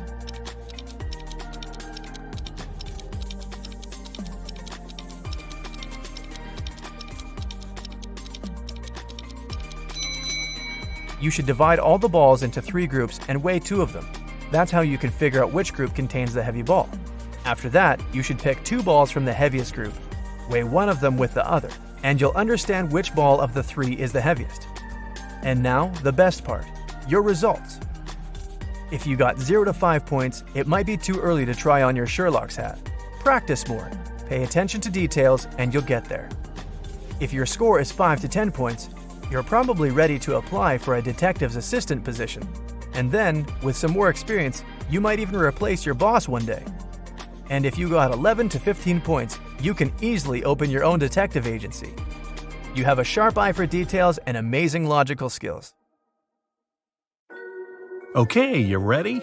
Oliver was walking near the river in the evening when a group of people dressed in black caught him. All of them were wearing masks. Their leader offered Oliver 3 options. They could throw the guy into the sea with hungry piranhas, he could choose to end up in the ocean swarming with sharks, or he could opt for a river with hippos. What should Oliver choose to survive?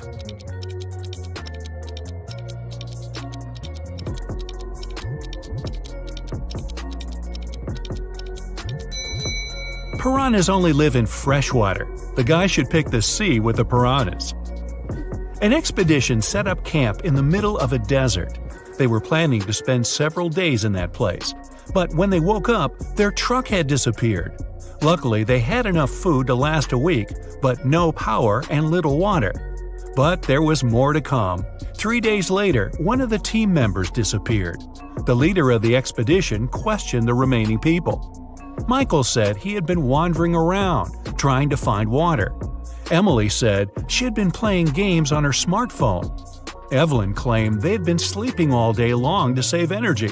And Henry said he had been preparing his research paper in his tent. Now, who's lying?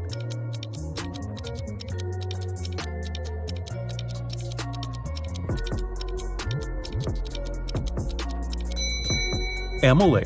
In 3 days, her phone would have already run out of battery. There are 100 books on a shelf. To count off 10 of them, you'll need 10 seconds. How much time you'll spend counting off 70 books?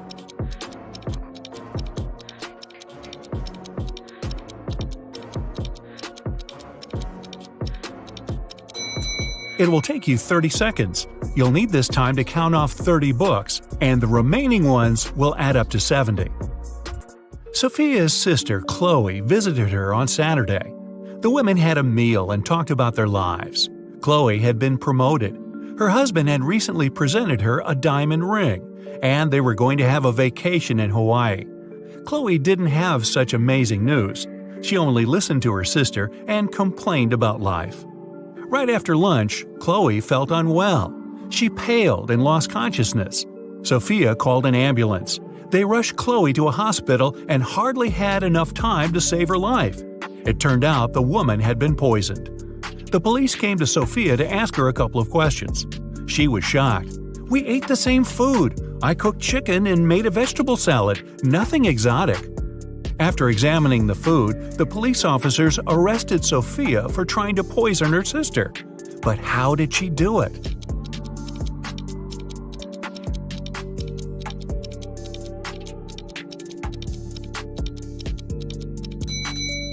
The poison was in the bottle with the salad dressing. Chloe added some vinaigrette to her dish, while Sophia didn't touch the bottle. The moral? Stop complaining so much. A small cafe in Boston is called 9 Lanterns, but there are only 7 lanterns hanging outside. The owner knows about this mistake and can easily correct it, but he doesn't. Why?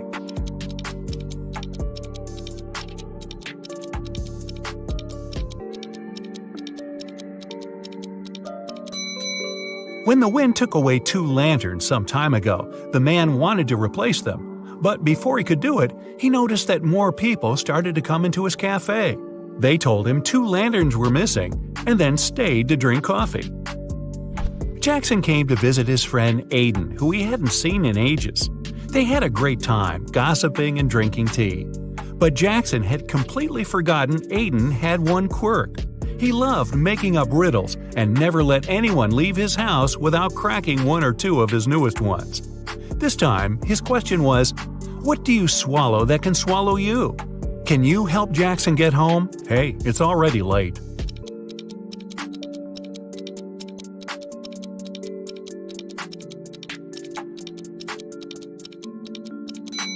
The answer is water. Jackson was smart enough to know he won't be able to leave Aiden's house after just 1 riddle. True to his expectations, another riddle was waiting for him. What is lower with a head on top than without it?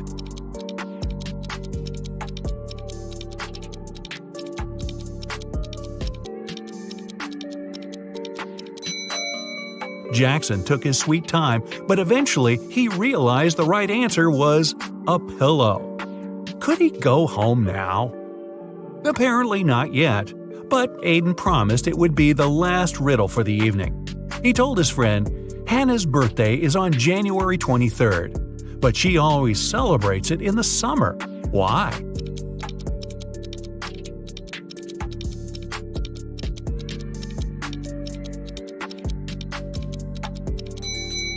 Luckily, Jackson had just returned from his trip to Australia.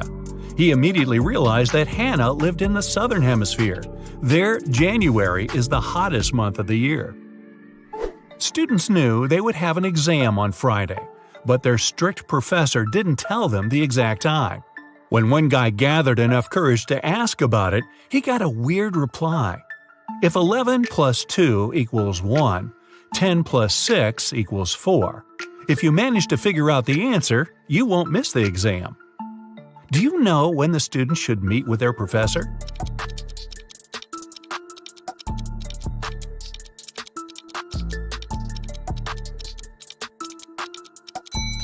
At 4 p.m.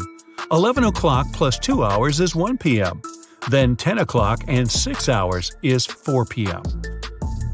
James called his wife Mia and told her he would be at home by 8 o'clock.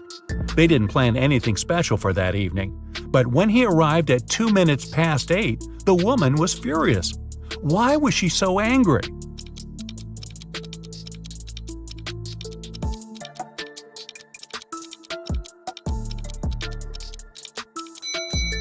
Mia thought her husband would come home by 8 p.m., but he appeared at 8:02 a.m. the next morning. Uh-oh. Look at these two ladies. They both seem to be filthy rich, but only one of them actually is. Can you figure out who's fake rich?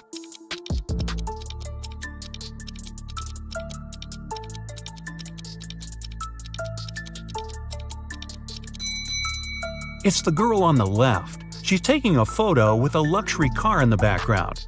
But there's someone in the driver's seat, and this person looks rather shocked. One elderly man could only use a public telephone to make his calls.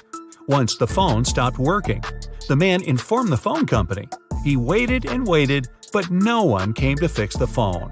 Several days later, the man visited the company again and said something. The day after, the phone was working again. What did the man say?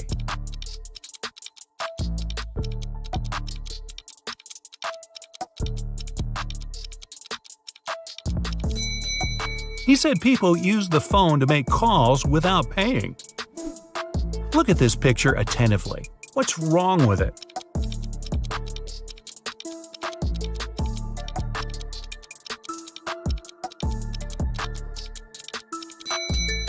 The pitcher the woman is holding is empty. Then where's the milk coming from? Mark has always been jealous of his friend Liam's achievements. This week, they're both taking part in a battle of wits. Mark decides to do everything possible to win this time. And the first task is to guess the word. It has 7 letters and it is very heavy. But if Mark takes away 2 letters, he'll get 8. If he takes away 1 letter, he'll get 80. What word is it?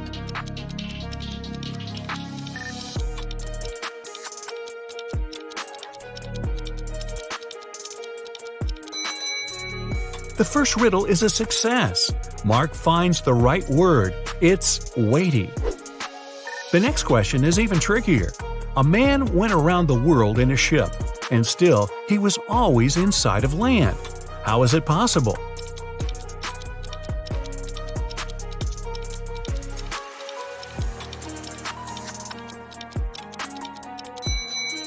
It doesn't take Mark long to figure out the man was in a spaceship orbiting Earth. The next thing Mark knows, he's locked in a room. Wow. There are 4 doors there. He's entered through one of them, and he can't use it again. The first door leads to the room with high-voltage wires hanging above the wet floor. Behind the second door, there's a water-filled room swarming with piranhas. And the third door hides a room where acid, flesh-melting rain is falling from the ceiling. Which door is more or less safe to enter?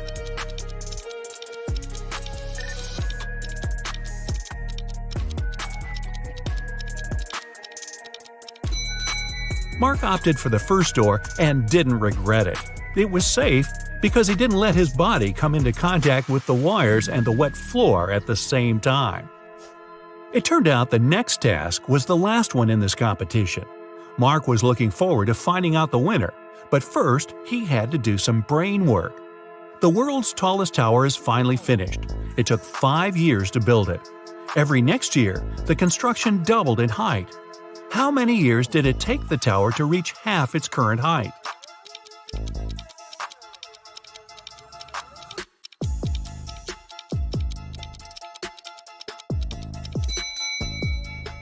"4 years. If the tower grew twice taller every year, it had to be half of its final height a year before it was completed. And if you're wondering about the results of the competition, it ended in a tie. Duh. Luna has 2 friends, Jack and Owen. On her birthday, the girl wants to go to the movies with the guys, but they don't know each other and Luna's worried they might feel uncomfortable. But there's also another problem. She spent way too much money this month. But if she invites the guys, she's going to pay. Now, she's trying to understand what is cheaper, to invite both guys at the same time or go to the movies with each of them in turn. Can you help Luna?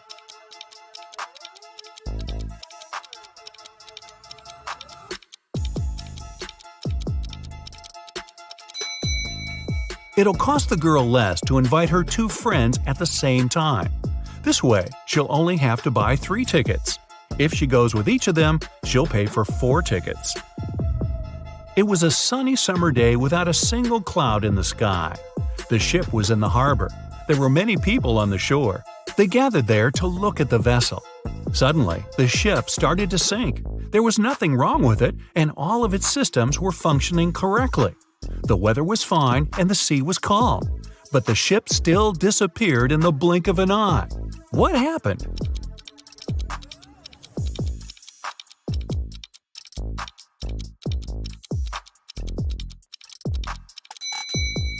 Well, nothing unexpected. Submarines are supposed to travel underwater.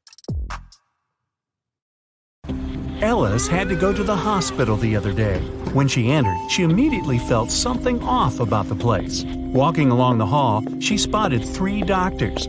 There was something completely wrong about one of them. Which doctor is crazy?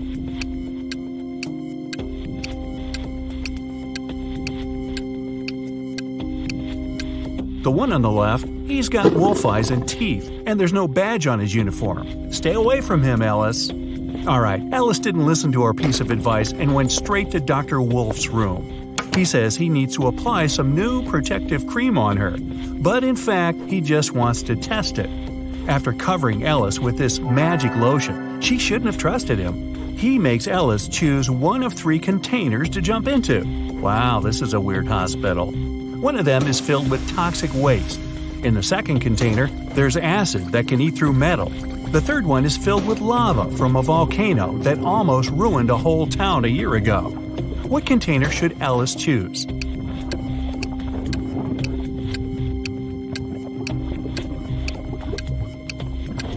At least this time, Ellis made the right choice. She picked the container with lava. The volcano erupted a year ago, so the lava is already completely solid and cool. Okay, she nailed the first experiment, and Dr. Wolf gives Ellis a choice of 3 pills. He says the red one can help see the past, the blue one can help see the future, and the yellow one can help read other people's minds. Which one should Ellis choose?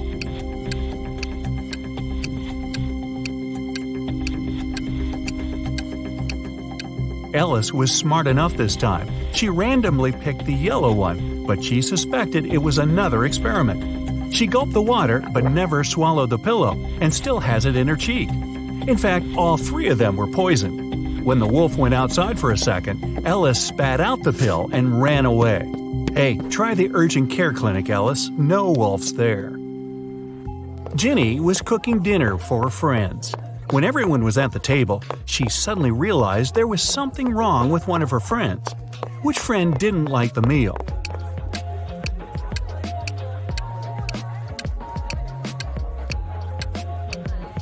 It's Mike. He secretly shared it with Jenny's dog. Everybody knows that an old witch lives in this spooky old house. Nobody really wants to meet her. Mary is in this house right now, but she seems to be alone. How come?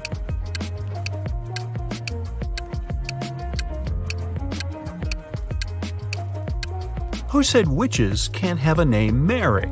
She was once young and beautiful too, but then that darn spell happened.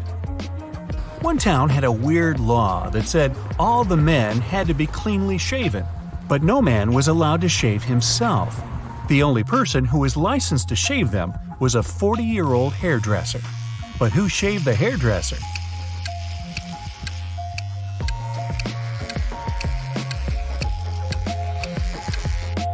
Yeah, there was no need. The hairdresser was a woman.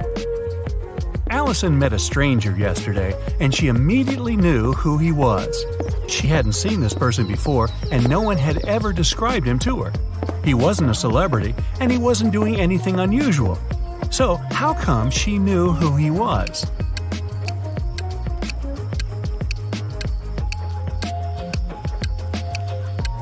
The man was the twin brother of one of Allison's friends. Bill is a shoe shiner. He offers his services to passers-by for free. Still, people who accept it end up paying him of their own will. How so?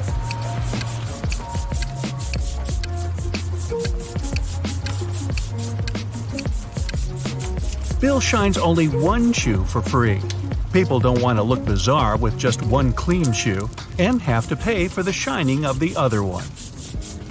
The king told his 3 daughters to place 3 identical kettles with the same amount of water on the fire. The king promised that the husband of the daughter whose kettle would boil first would become his heir. His youngest daughter's kettle boiled first. How come?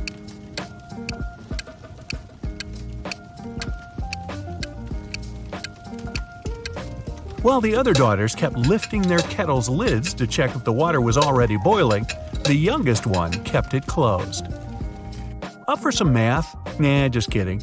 You'll only need your logic. Find a way to get 200 out of 188 by just using one line.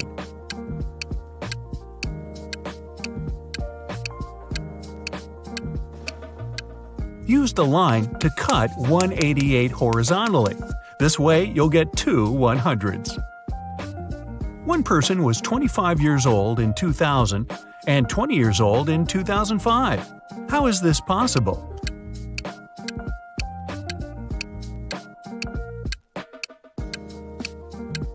This person lived before Common Era. One man went to his friend's party and told his wife he'd be back before sunrise. He shaved and left home. He returned as promised before sunrise, but he was sporting a long, thick beard. How come?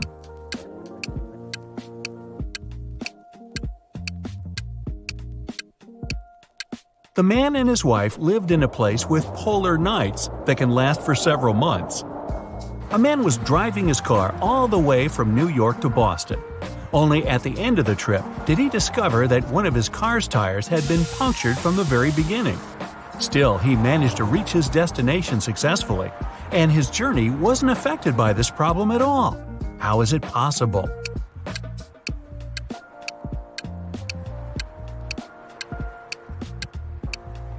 The punctured tire was the spare one. The financial director of a big company finally persuaded new partners to sign a super important agreement.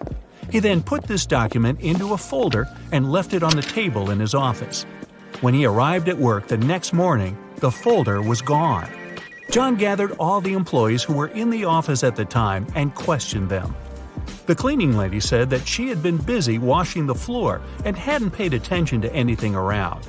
The designer explained that he hadn't left his working place even once. What's more, being an artist, he didn't have any interest in agreement documents.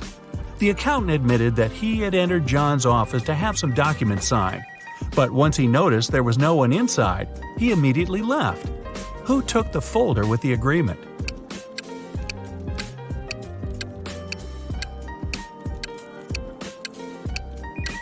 It was the designer.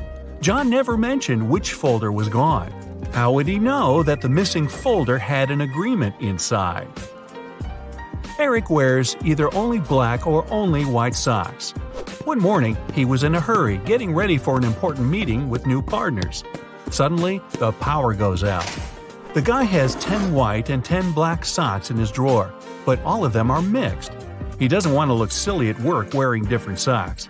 If it's completely dark in the room and Eric can't see anything, how many socks should he pull out of the drawer to get himself 2 matching ones?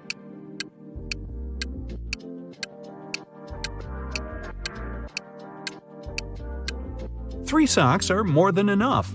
In a set of 3 socks, he's bound to have 2 of the same color.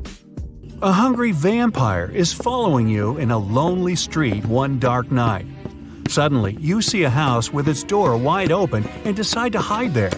The vampire can't enter your shelter since you locked the door in the nick of time, but it's waiting for you outside. However, you still have some hope. There are 3 doors leading out of the house. When you open the first door, there's molten lava. No thanks. The second door leads to the room with tarantulas as large as your head. Yikes. As for the third door, you can definitely hear a huge dog barking inside that room, and you're kind of afraid of it. What should you do?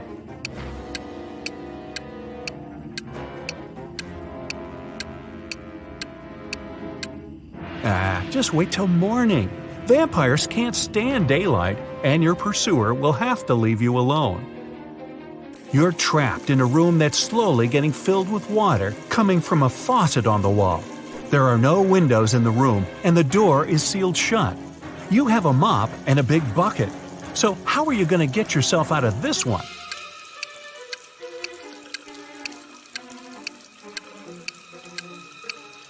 Come on, just turn the faucet off. Now it's better. Jane told her boss someone had taken the document she prepared for the meeting. She added that she had noticed someone come in wearing a smart suit, gloves, and a black mask, safety first. This person also had 3 rings on their fingers. The boss didn't believe her. Why?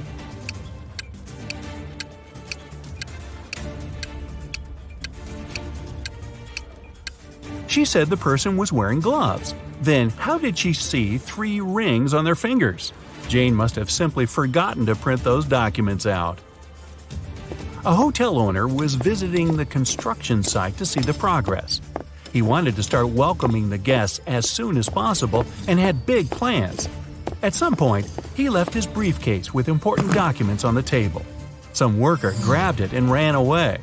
The hotel owner didn't see who it was, but he immediately called the police. There were 3 suspects.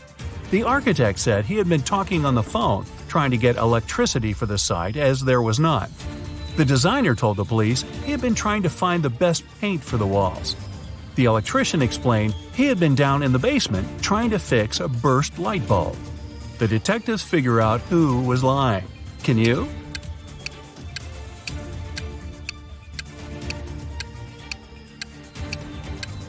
It was the electrician.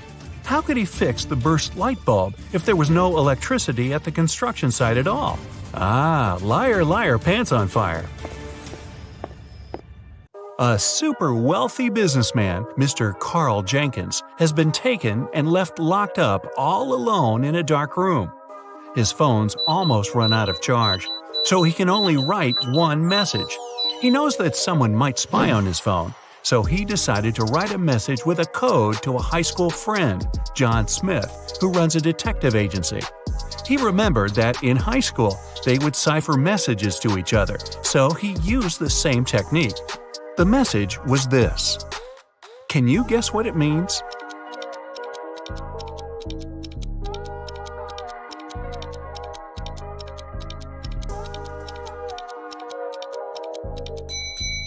Back in high school, they would shift one letter to the right each time they needed to write a secret code. To decipher it, you need to go one letter to the left. Their alphabet looks like this. The message is, "It was Eric." Having read the message, John knew immediately who his friend was talking about. Eric is the financial director of Carl's company. He had seen him once at a party a couple of years ago, so he knew what he looked like. John decided to investigate this case himself and help his friend out. He was sure there was something secret in Carl's mansion. Somehow he thought he knew that Eric would have the key to the mansion. The receptionist, Kelly, said he would always have lunch with different business partners at 2 p.m. sharp in his favorite cafe. When the detective drove up to the cafe, he saw Eric, the man with a beard, discussing business with someone. Either of them had a briefcase next to them, and the briefcases looked similar to each other. John was waiting for Eric and the second guy to leave the cafe. They went to the car, got in, and left both briefcases on the back seat. The detective followed them. They left the car in a parking lot, and luckily, they were careless enough to leave the car open. Which briefcase should the detective grab?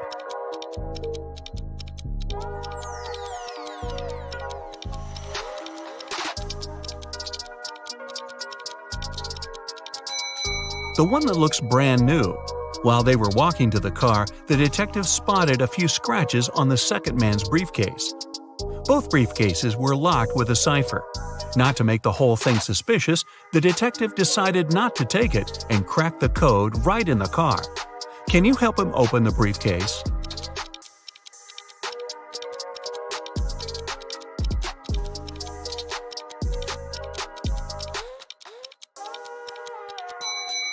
The code is 000.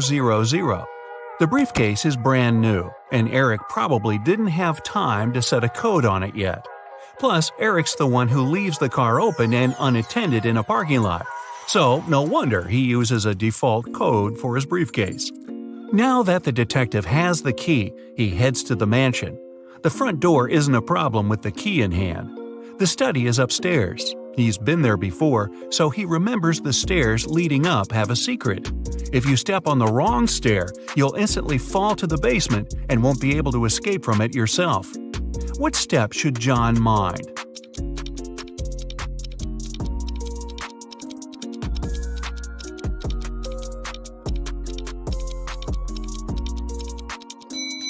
It's the one with the slit in the middle.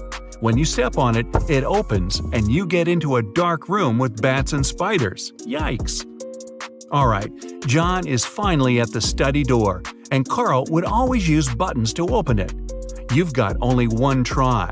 There are 3 buttons, yellow, green, and blue.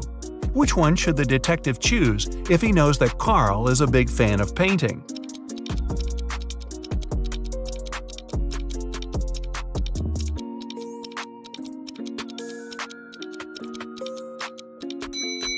A combination of blue and yellow gives green, so the door opens.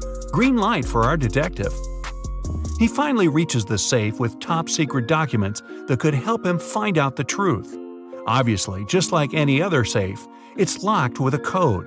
It also has a warning. You can enter the code only once. If you hit the wrong code, the safe locks up forever. He's looking around for a hint, and voila! John is right. On the desk, he sees a note. It says, "Secret code," and has a combination of 3 digits, 3, something, and 1. The digit in the middle can't be seen since there's an ink stain right on it. Can you crack the code with one attempt only?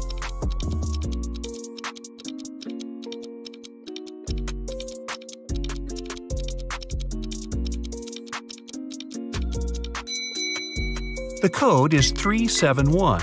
The detective thought the code was used frequently, so the button must have been a bit worn out. He was right. Since he knew the beginning and the end, he only needed to find one more worn button. Alright, now he's got the top-secret documents he needed for his investigation. He looks through all the papers and finally finds something that looks like the document he actually needed. To take it as a hard proof, he needs to find one which is not fake. There are 4 copies. They look almost the same, but only one is real. Can you guess which one?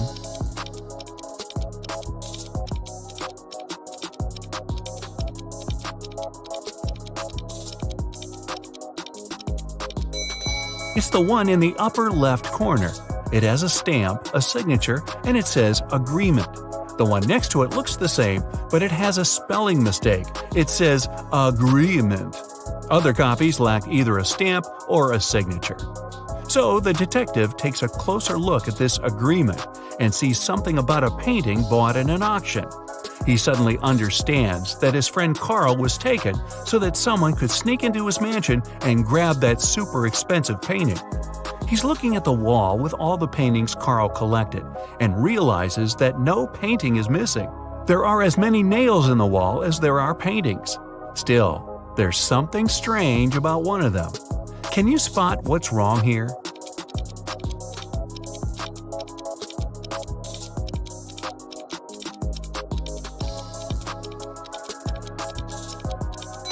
Even though all the paintings are present, there's one that lacks a frame.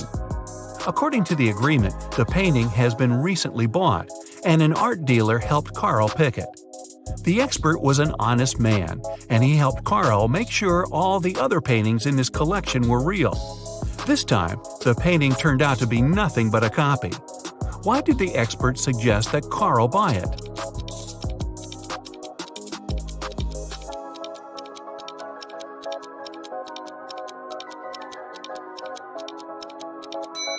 Although the painting cost nothing, its frame was a beautiful and expensive piece of art.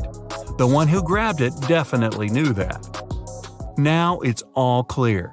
John has to find both Carl and the precious frame. He goes outside, trying to deduce where the person who took Carl went. Carl is looking at all the tracks on the ground. He needs to follow one of them to understand where to look for Carl. Where should he go?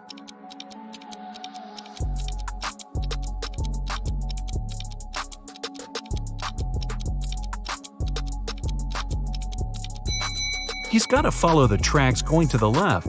There are 3 sets of tracks here. The first belonged to John's car. The second set belongs to a 2-wheel vehicle, and since the tracks are really thin, they were left by a bike.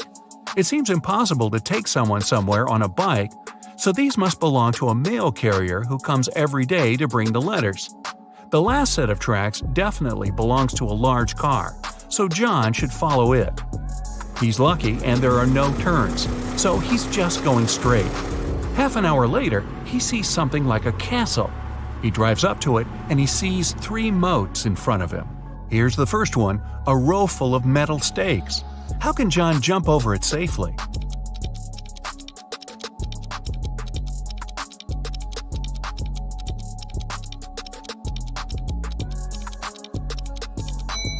There's a small hot air balloon nearby.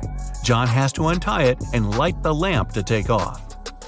Since the next moat is on fire, John thinks it's unsafe to fly over it because the air balloon doesn't fly high enough and the lamp doesn't have enough oil to go on for long.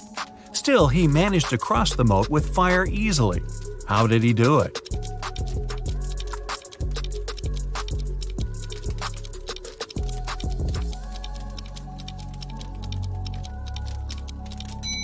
He took the sand from the air balloon's ballast and sprinkled it on the fire, extinguishing it. The last moat was filled with scalding hot lava. It took John some time to figure out how to cross it, but he managed to do it safely. How?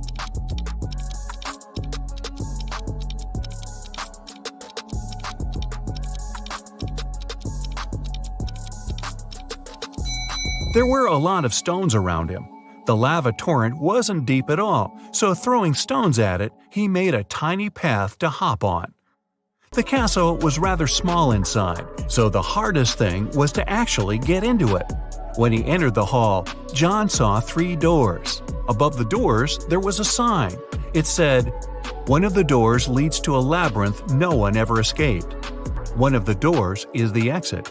If you enter it, you'll have to cross all the 3 moats all over again.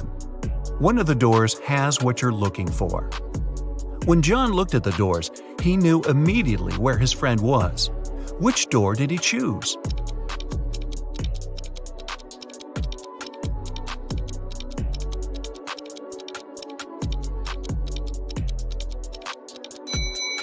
The handles were made of shiny metal, which looks cool but gathers all the fingerprints.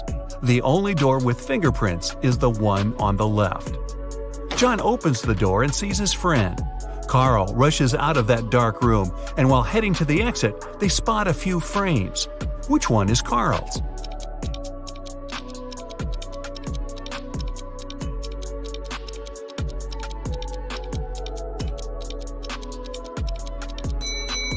the rectangular one. The painting was rectangular, and the two other frames are square. The two friends get out of the castle, get in the car, and head to the police department. There, an officer's waiting for them. They have 3 suspects who could have possibly taken the exquisite frame. Carl and John enter the room separately. Still, they choose the same person. Who did they choose?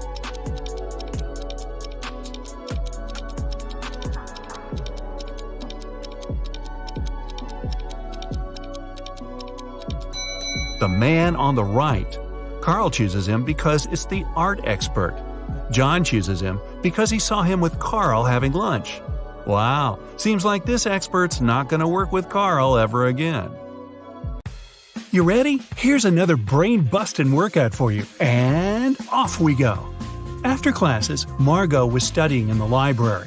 At one point, she left for the bathroom. When the girl returned, she found out her wallet was gone.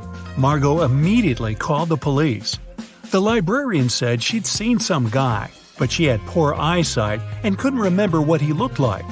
After listening to her vague description, the police officers questioned 3 students. Owen said he had been studying and hadn't even left his desk until the police arrived. Finn said he'd seen the girl but never really paid attention to her. He was looking for some books. Lucas said he'd been busy talking to his friend on the phone. He hadn't seen anything. Can you figure out who stole the wallet?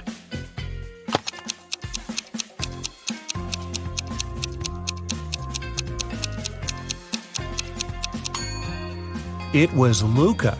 He said he'd been talking on the phone, but it's prohibited in the library. If he had used his phone, he'd have been immediately kicked out. So he's lying. During a casual walk deep in the forest, Esme got lost. After hours of wandering, she saw a witch's house. Esme asked the elderly woman to show her the way back. The witch refused, but she was in a good mood and offered a deal. She gave Esme 3 apples. 2 of them were poisoned and 1 was okay to eat. The girl had to pick 1 apple and bite into it. If she didn't get poisoned, the witch would show her the way home. Esme was a smart girl and managed to do it. How did she know which apple to pick?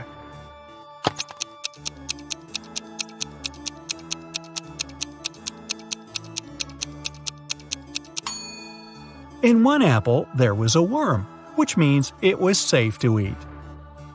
A student was having an exam and he was about to fail it. The professor decided to give him 1 more chance and asked the last question. It was, "What's my oldest daughter's name?" The student was puzzled. The professor decided the question was too hard and gave the guy a hint. He wrote down 3 numbers, 58, 3, and 11. Can you help the student answer the question?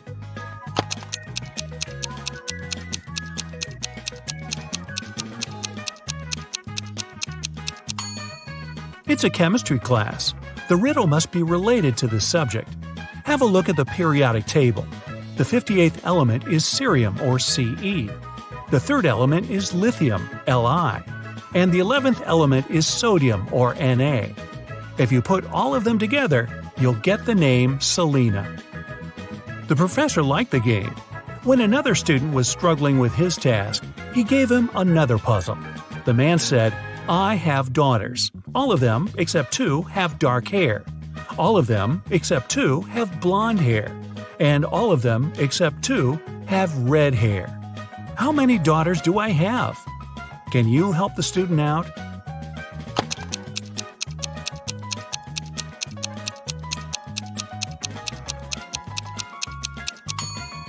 This time, the riddle has nothing to do with chemistry. Pure logic. The professor has 3 daughters. 1 of them has dark hair, the second is blonde, and the 3rd daughter has red hair. Ben was walking in the park at night when someone knocked him out and stole all his stuff. The guy went to the police. 3 people, Cole, Jerry, and Bernard, were in the park at that time. They got arrested. The detective gave each of them a marker and asked them to write their names on the whiteboard. As soon as they finished, he immediately arrested the right person. Who was guilty, and how did the detective find it out?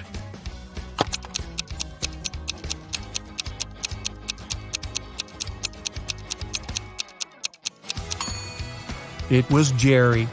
Ben was hit from the right. It means the person who did it was left-handed. Among the three suspects, that's only Jerry. Really? Ben and Jerry? I think I need some ice cream. A member of an expedition to the South Pole found himself in a frozen cave. He didn't remember what had happened, but he knew he had to get out. The man saw 3 doors and a note saying what was behind each of them. Behind the first door, there was a hungry polar bear. Behind the second door, there was a room filled with poisonous gas. And behind the third, there was a room with sharp icicles falling from the ceiling every second. Which door should the man choose to survive?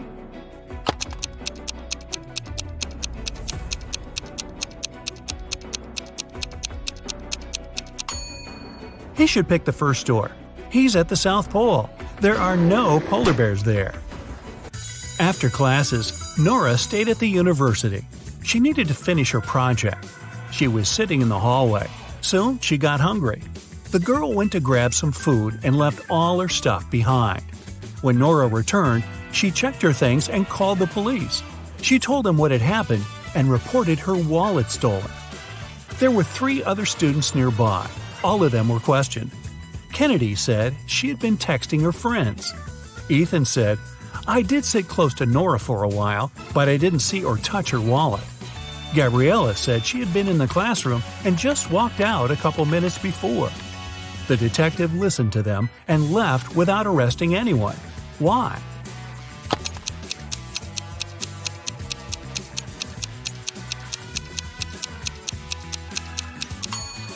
The detective remembered that Nora had gone to get some food. It means the wallet was with her and couldn't be stolen. The girl lied. 3 women, Sarah, Milla, and Eleanor, went shopping. 2 of them are pregnant, and 1 is a professional watermelon thief. Yeah, I know, but just humor me.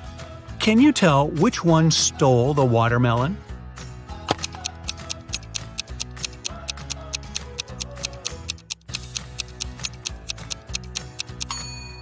It's Milla. She's wearing heels.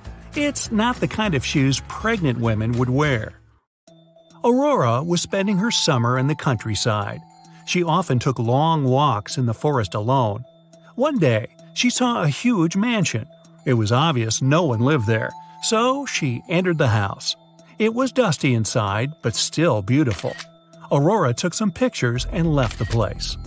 When the girl came back home, she looked through her photos. She wanted to pick the best ones to post on her social media, but then she saw one of the photos and screamed. Take a careful look at this photo. Can you see what scared her so much?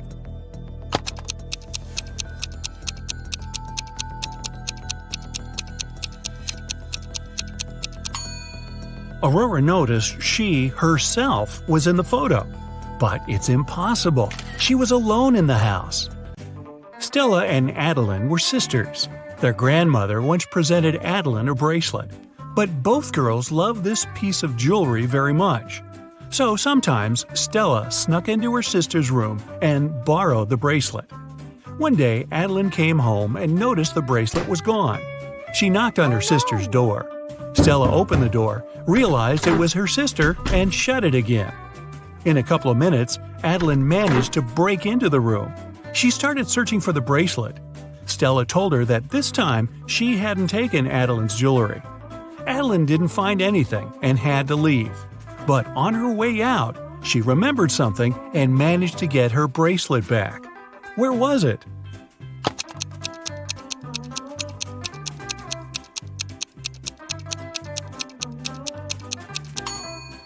When Stella opened the door, she had her hair down. But later, she already had her hair tied up.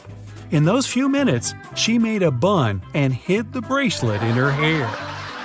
On a rainy summer night, Mrs. Miller came home after work.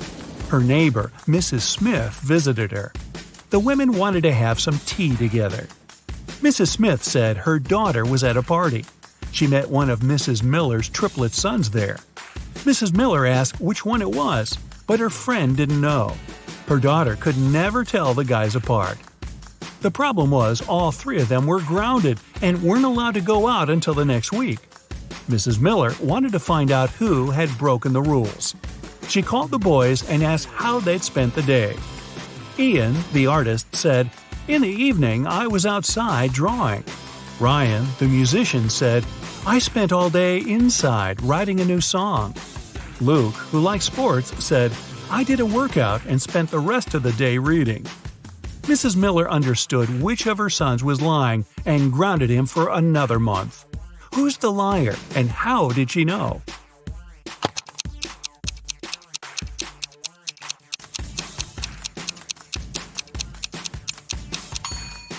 Ian lied.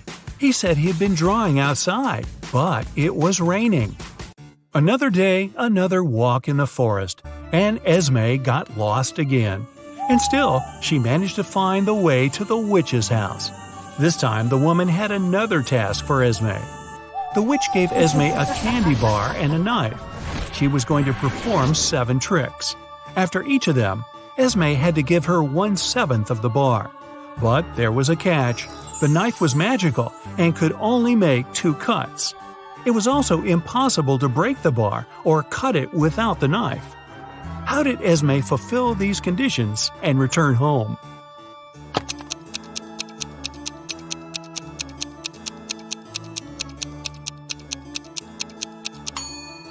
Esme made 2 cuts, dividing the bar into the following pieces: 1/7, 2/7, and 4/7.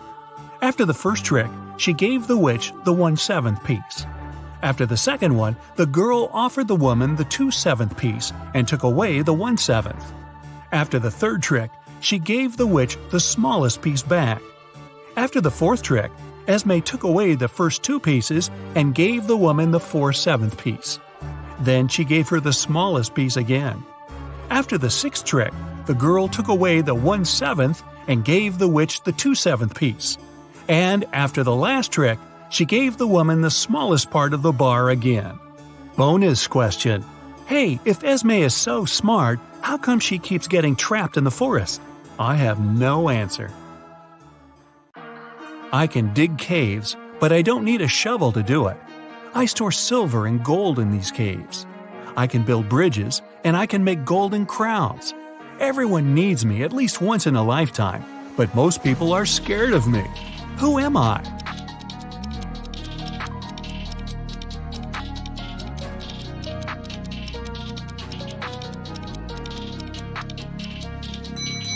I'm a dentist.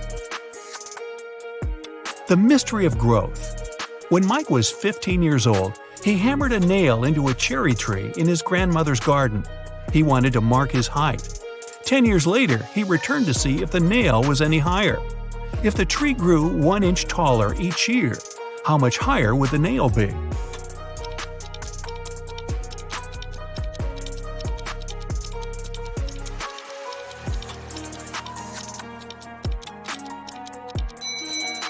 The nail's position wouldn't change. Trees grow at their top. An orange riddle. Jenny was locked inside a room with 15 other people. Each of them could see the entire room and everyone inside. To do it, they didn't need to turn their heads or bodies or move in any way. To get out of the room, Jenny had to place an orange in such a way that everyone but one person could see it. The girl managed to do it, but how?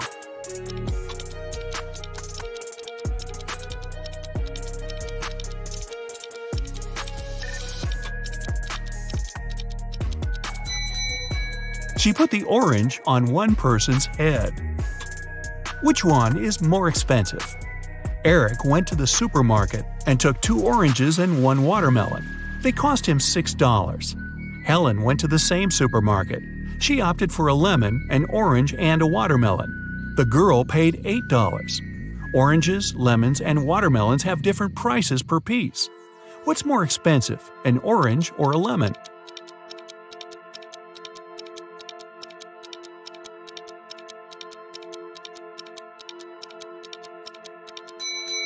Eric had 2 oranges and a watermelon, which cost him $6. These 2 kinds of fruit have different prices, so it can't be 2 plus 2 plus 2. The only other combination is 1 plus 1 plus 4. Then a watermelon costs $4. Helen paid $4 for the watermelon and $1 for the orange. It means the lemon cost her $3, which makes it more expensive than the orange. The worried wife. Jason got into a car accident and lost his memory. When he came around in his hospital room, he saw 3 young women near his bed. But the man couldn't remember who they were. Each of them claimed to be his wife. The doctor told him Jason had to stay in the hospital for at least 1 more week. "Sweetheart, what am I supposed to do if you never remember me?" The woman on the left was sobbing bitterly. "Honey, I'm so worried. Let's go home. I don't like it here. I'll take better care of you at home," the one in the middle exclaimed. The girl on the right was furious. "They're trying to steal you from me. Let's leave this place right away." Which lady is the man's wife?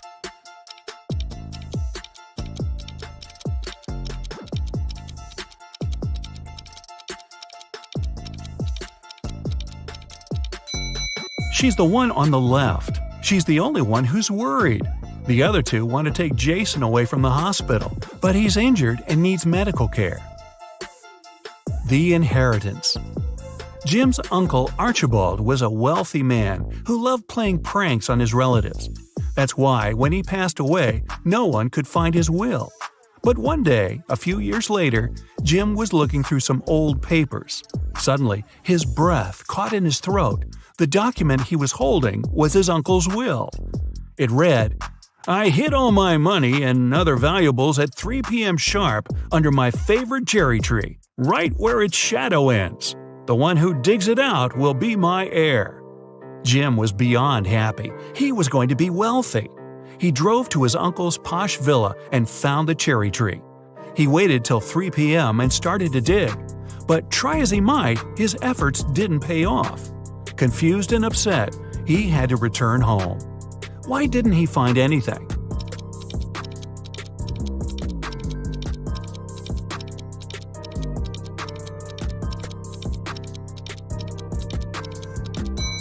It's been several years since Jim's uncle hid his valuables.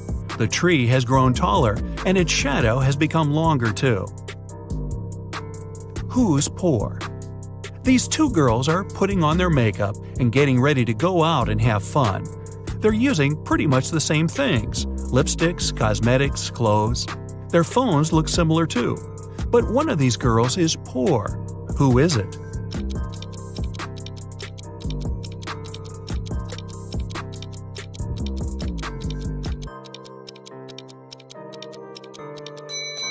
Take a closer look at the girl on the left. Her phone gives her away. It's an obvious knockoff.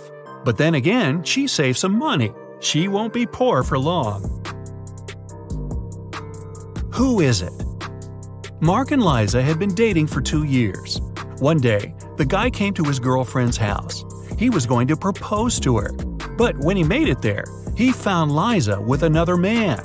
Mark was furious. The other guy got scared and rushed out of the house. Liza was shouting it was her brother, but Mark knew better. Unfortunately, he hadn't seen the guy's face clearly. When he ran outside, he saw 3 men. Which one is Liza's lover?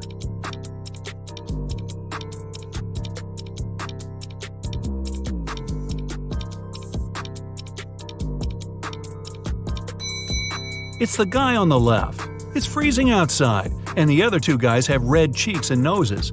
But the third guy's face is pale because he just left a warm house. A weird choice. Every day, Mark rides his bike to the railway station to get to the college. There are 2 stops near his home. One is a mile away from his house, and the other 2 miles away in the opposite direction. In the morning, he always gets on the train at the first stop, and in the afternoon, he gets off at the second. Why?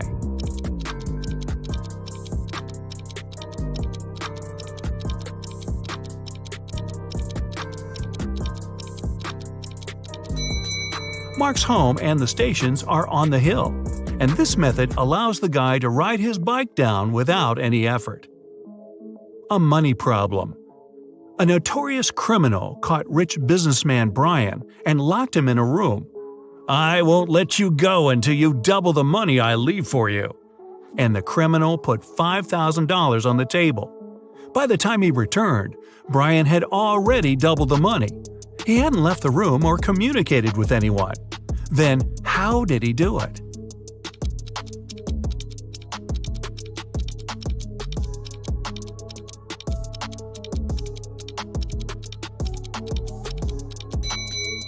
He put the money in front of the mirror. A realization. 3 friends fell asleep under a tree in the countryside. While they were resting, a boy painted mustaches on their faces. Once the men woke up, they started to laugh. But then, all of a sudden, they stopped. Why?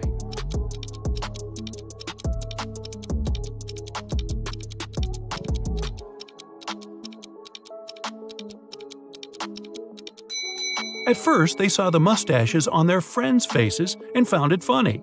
But then, they realized their friends were laughing too. It meant they had mustaches on their faces as well. Wealthier grandfather. Aaron and his grandfather were very close. They spent a lot of time together and loved cracking detective riddles. Unfortunately, the elderly man passed away unexpectedly. His lawyer informed the relatives that the grandfather had hidden all his money, and he was a wealthy man. The one to find it would get all the inheritance. Aaron realized the grandfather wanted him to get everything. He ran to the elderly man's office and soon understood where to look for the money. Can you figure it out?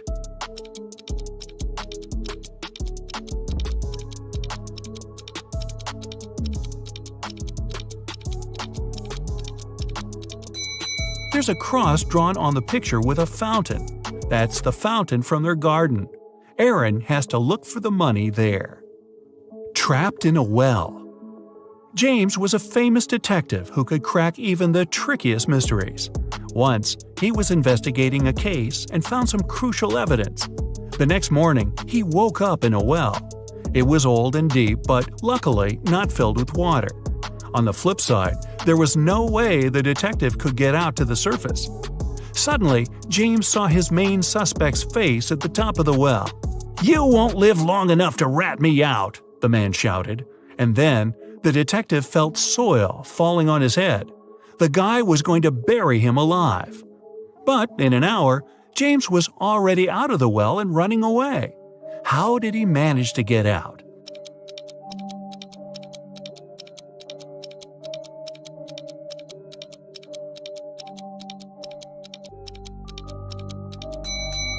The detective started to shake off and tamp down the soil that was falling into the well. He was getting closer and closer to the surface until he managed to jump out and run away. Stolen documents. Early in the morning, Ashton got a call from his friend, an owner of a big company.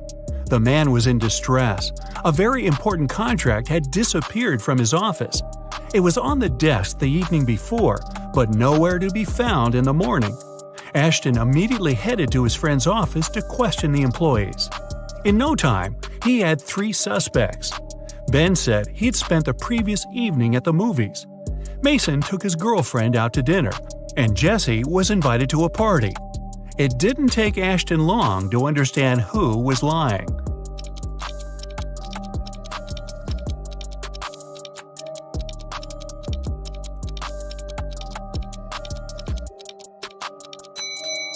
It was Ben. His ticket wasn't torn, so he didn't actually go to the movies. Real or fake? Paul decided to visit his elderly aunt he hadn't seen for several months. But when he got to her house, he saw 2 men wearing construction worker uniforms. They were moving out some furniture. "What are you doing here?" Paul asked. "Mrs. Sanders hired us to help her get rid of old furniture. We're from Pick and Carry Transport Company," one of the men answered. He sounded honest. But Paul was a smart guy.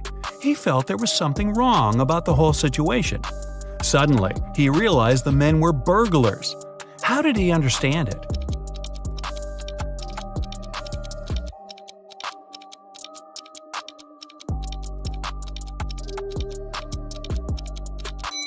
There was no company van near his aunt's house, just a dark car with tinted windows. Plus, why were the men wearing construction worker uniforms if they were movers? Psst. Share in the comments how many of these riddles you will answer correctly. Samantha and Jack got stranded on a tiny uninhabited island. They had no radio or cell phones, so they couldn't inform rescuers about their dire situation. There were no trees on the island, so they couldn't make a smoke signal, and all around them was just sand and rocks. Suddenly, Samantha noticed a plane circling the sky in search of them. Unfortunately, it was flying too high, and the pilot couldn't see them. That's when she got a bright idea. Soon after, the plane picked them up. What was Samantha's idea?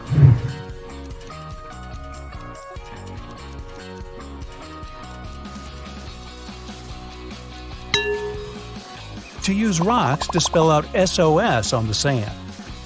Detective Cooper needed to find out the very last piece of missing information in a case he had been dealing with lately. He finally got to the office where secret documents were hidden. To open the door, he needs to choose the right button. There are 3 of them, a yellow one, a green one, and a blue one. Which one should the detective choose?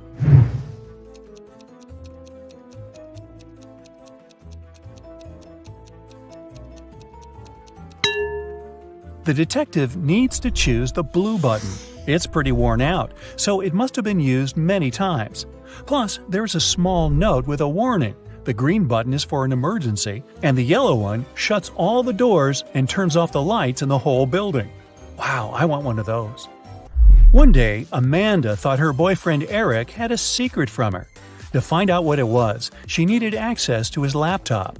She had no idea what the password was, but luckily, there was a post-it note right on his desk. However, she needed to decipher the pass. Apple, man, dawn. Can you crack this code?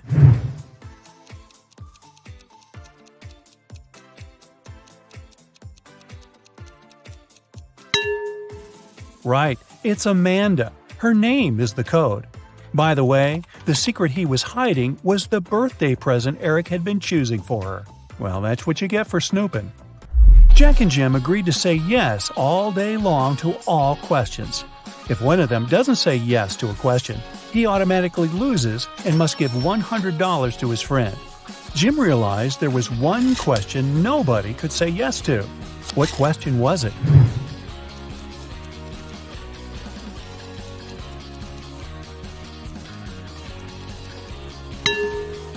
Jim realized nobody could say yes to the "Are you asleep?" question. Jim waited until Jack took a nap and recorded a video in which Jack replied with a snoring but not yes to Jim's question. Seems like a cheap shot. Jason is a shop assistant in a department store. At the moment, there are 3 people in a fitting room he's assisting. Jessica, the girl, is wearing a green dress. Sean, a man wearing a leather jacket and skinny jeans. And Alex, the man who's currently taking a larger pair of jeans that Jason brought him. One of the clients is an alien. Jason has to figure out who it is.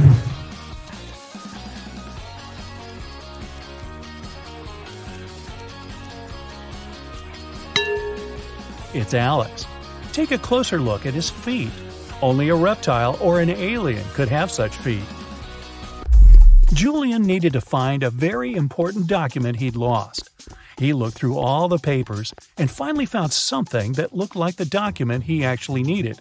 However, a couple of seconds later, he realized there were 4 copies of this document looking precisely the same, or not. Can you guess which one is the real document?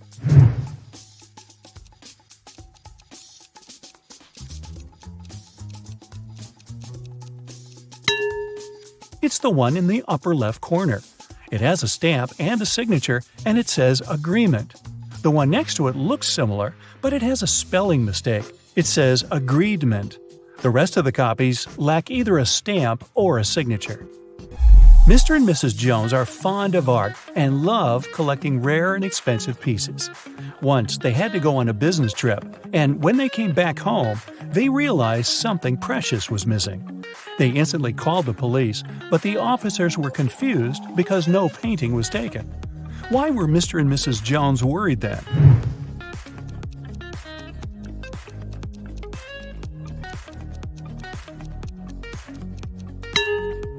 A frame was missing. In fact, it cost much more than many art pieces, as it was encrusted with gems. Mary was walking in the woods and suddenly saw a really fancy castle. It was getting late, and she thought she might ask for a stay there overnight. It was a wicked troll's castle, and he really didn't like intruders. Mary was captured and locked in a dark room with 2 guards. Still, the troll gave her a chance to break free. There are 2 doors in the room. One door leads to freedom, and the other is locked. The guards know which door will set Mary free. One of the guards always tells the truth, while the other always lies, and Mary doesn't know who it is. She can ask just one question to one guard only. What question should she ask?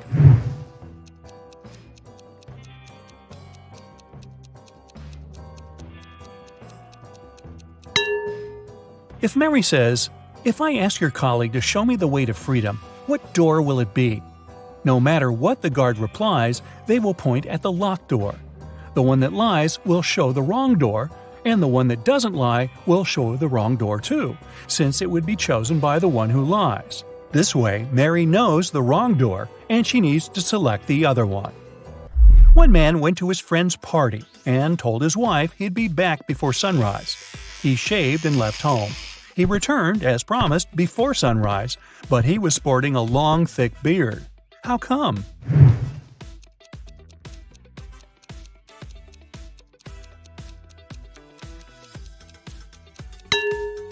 The man and his wife live in a place with polar nights that last for several months. Anthony, the financial director of a big company, finally persuaded new partners to sign a super important agreement. He then put this document into a folder and left it on the table in his office. When he arrived at work the following day, the folder was gone. Anthony gathered all the employees in the office at the time and questioned them. The cleaning lady said she had been busy washing the floor and hadn't paid attention to anything around. The designer explained that he hadn't left his working place even once. What's more, being an artist, he didn't have any interest in agreement documents. The accountant admitted that he had entered Anthony's office to have some documents signed, but once he noticed there was no one inside, he immediately left. Who took the folder with the agreement?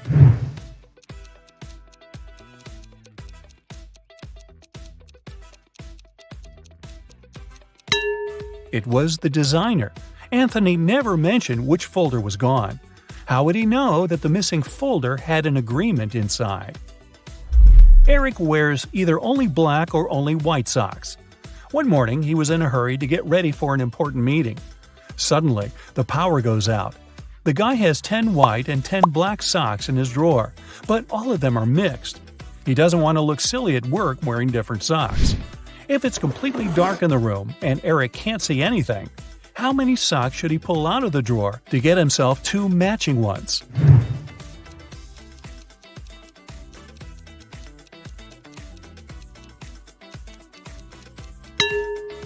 Three socks are more than enough. In a set of 3 socks, he's bound to have 2 of the same color. Jane told her boss someone had taken the documents she had prepared for the meeting.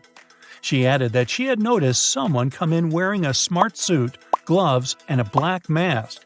This person also had 3 rings on their fingers. The boss didn't believe her. Why?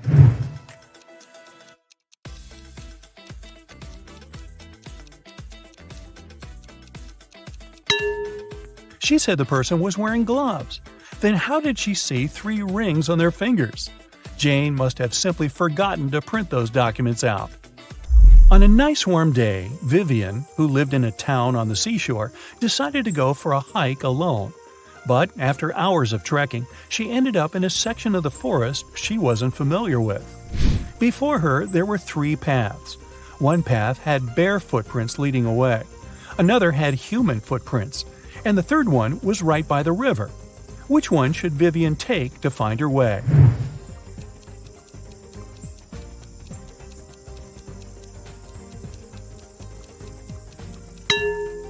The river path.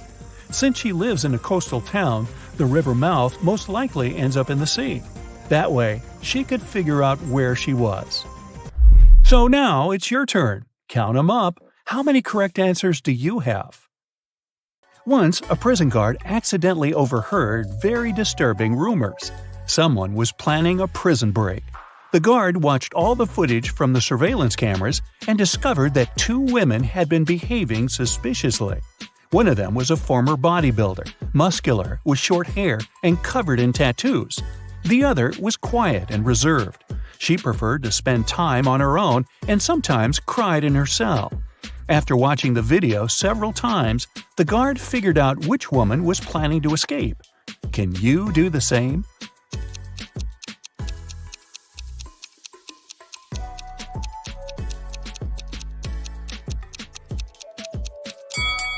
It's the second prisoner. There's a file in her bun. She can use it to get through the metal bars. Mark comes up to the table. There are 3 apples, but only one of them is safe to eat. The other 2 are poisonous. Unfortunately, Mark can't skip breakfast. So, which apple should he eat?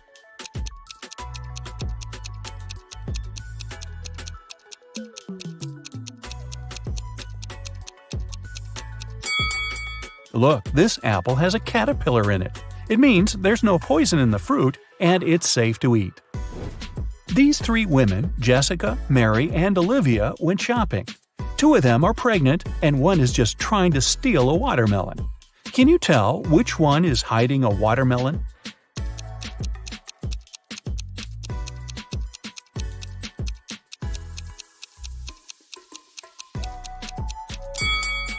It's Olivia. She's wearing heels. It's not the kind of shoes a pregnant woman would choose to wear. Nathan, a successful entrepreneur with a multi-million-dollar business, and his friend Jackson, a famous private detective, returned from a long-term trip abroad. They decided to stop by at Nathan's villa on the way to the city. When the men entered the house, though, they saw that everything more or less valuable had been taken away. The entire villa was a mess. "I've only been away for a month. What happened here?" exclaimed Nathan. Jackson took an apple from the dining room table and started to munch on it thoroughly. "The lock isn't broken. It means the person who took your stuff had the key." After a while, the detective asked Nathan to invite 3 people. Mia, Nathan's niece, told Jackson she hadn't visited her uncle's home. She had been having serious problems with her car for already 2 months. And the villa was too far away from the city to get there by public transport. Sarah, the maid, claimed that she had stopped by several weeks ago to bring some food and tidy up, but since then she hadn't been to the villa. Adam, the gardener, told the detective he had been on vacation and had just returned. He even offered to show his plane tickets to Jackson. The detective figured out immediately who was behind the mess. You have 8 seconds to figure it out.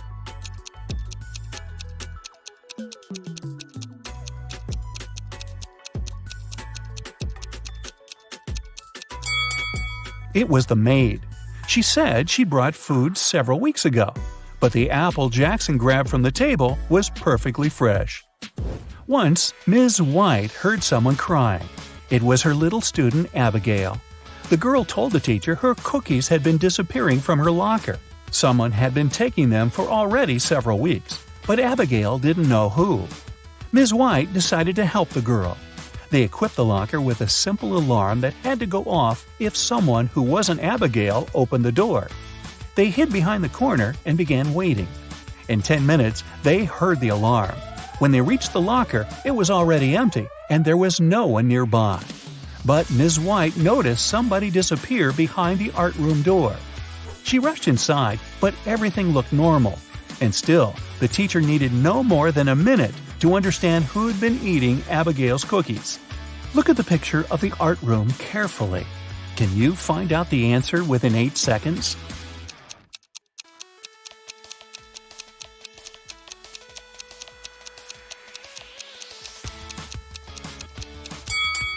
It's the girl on the left. Her painting's black and white, but there are only various shades of blue on her palette. And maybe the cookie crumbs are a giveaway too. I don't know. One perfume company hires new staff. They must swear an oath of loyalty to the company if they want to get a job. 10 people are saying the words of the corporate oath simultaneously, but some of them are cheating.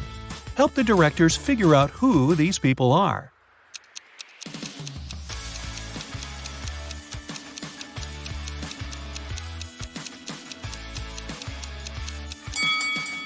This guy keeps his fingers crossed, and the man on the left is standing with his legs crossed. They won't be loyal to the company, so the director doesn't hire them. Two influential media moguls are having lunch at an expensive restaurant. They're discussing the merger of their companies. The transaction amount is several $billion. They're whispering since the terms of this deal are top secret, and they suspect that someone can hear them. And they're right. Some curious people are eavesdropping on the conversation between the two businessmen. Try to find them.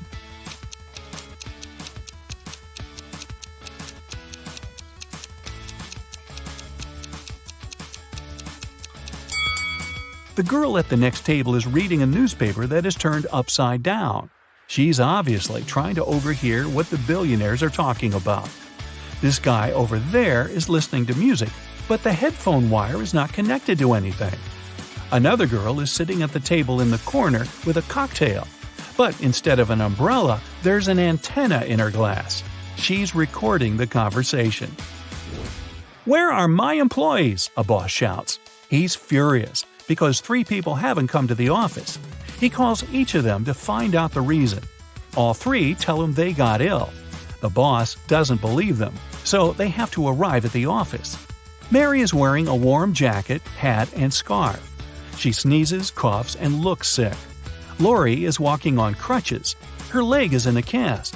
Sometime later, Michael appears. He's got a hand injury, and now he can't type. The boss is sure that one of them is faking. Who is it?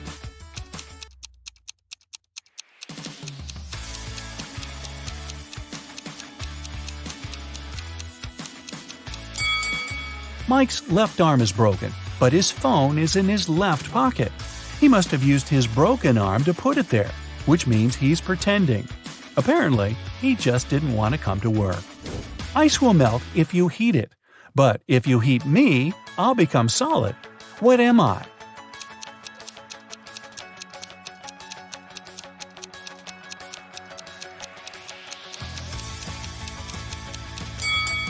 I'm an egg. You buy this thing to eat, but you never eat it. What is it?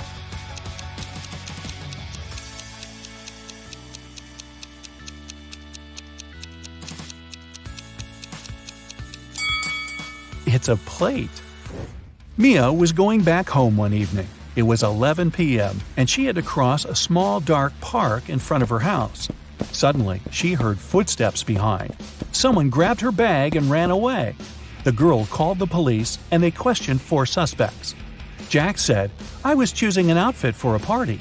Camilla was getting ready for her final exam at home. Andrew told the police he had been watching birds in the park. Nora was at her yoga class. After the interview, the police understood who was behind the robbery. Can you?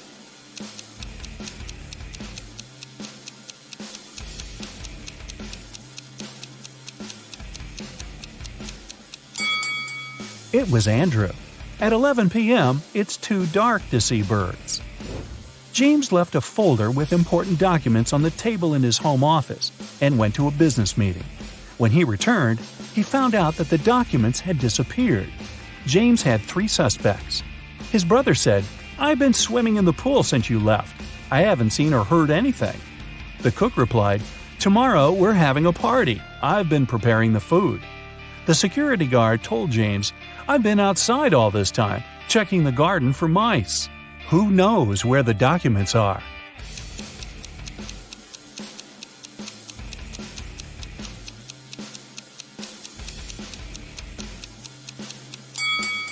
It's the security guard. His job description doesn't include pest control. An accident happened at a busy crossroads in a small town. A driver who caused the crash left in a hurry. Luckily, several witnesses managed to describe the car. A police officer headed to the suspect's house. There, he saw a car that looked exactly like the one from the description, but its owner claimed that he had spent all day at home. The police officer knew the suspect was lying in no time. How?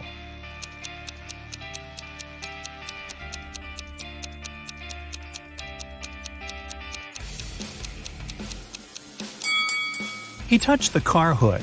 It was still hot from the engine that had worked not so long ago. You're walking along a railroad track. Suddenly, you see a speedy train approaching you. Instead of getting off the track immediately, you run toward the train. Why do you risk your life this way?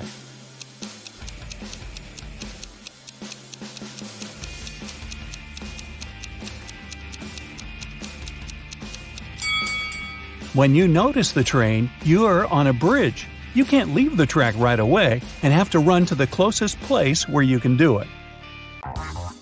Two best friends, Emily and Luna, came to a popular and expensive hair salon.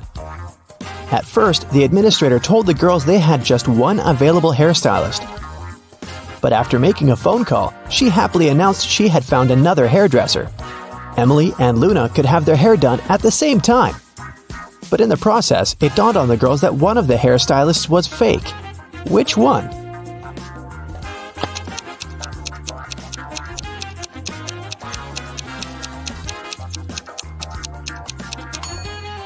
Hairstylists are using regular scissors, but instead of hairspray, the one on the left is holding a can of bug spray.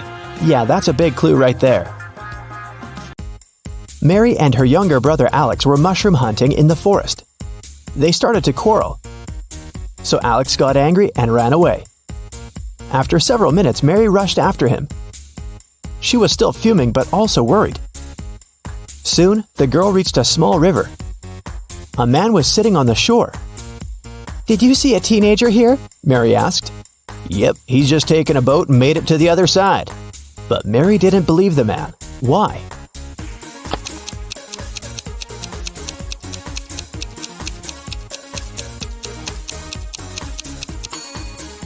The boat is indeed on the other side, but the paddles are lying next to the man. How could the boy cross the river without them? Three prisoners are sitting at a table having dinner, but one of them is wealthy. Can you guess who it is?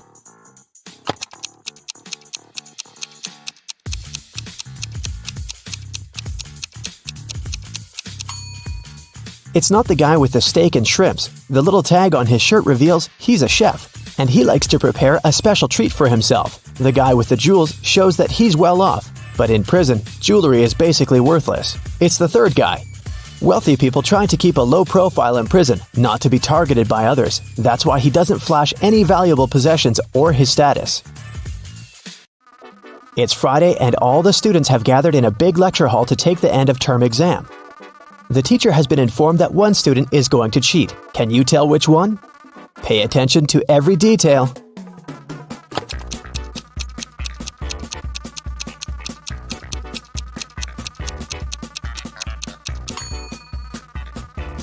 It's student C. It looks as if he's trying to remember what he's read, but he has all the answers written on his hand. Marta was walking through the park near her home in the evening. It was dark and there was nobody around. Suddenly, someone grabbed her from behind and they bolted away. Marta took off after them. She was pretty sure this person was a woman, but she couldn't make out her appearance or clothes. When Marta ran inside, she saw 3 teachers. The girl looked at them attentively and soon figured out which one of them had taken her bag. Can you do the same?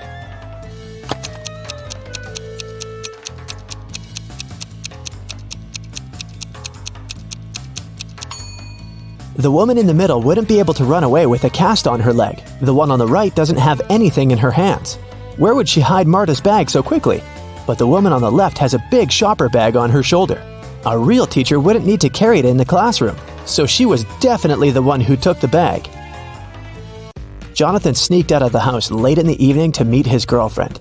The teenager thought he was extremely careful and quiet, but his whole family knew about his plan. They were aware the guy would return at midnight, so they decided to make a bet.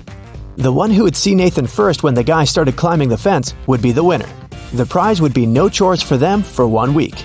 So as to not fall asleep, Nathan's dad switched on the TV. The teen's grandfather settled in the living room to read a book. The grandmother went to the kitchen to make a pizza, and Nathan's mom went to her room, sat down on the floor, and started to meditate. Who's going to be the first to spot Nathan when the time comes?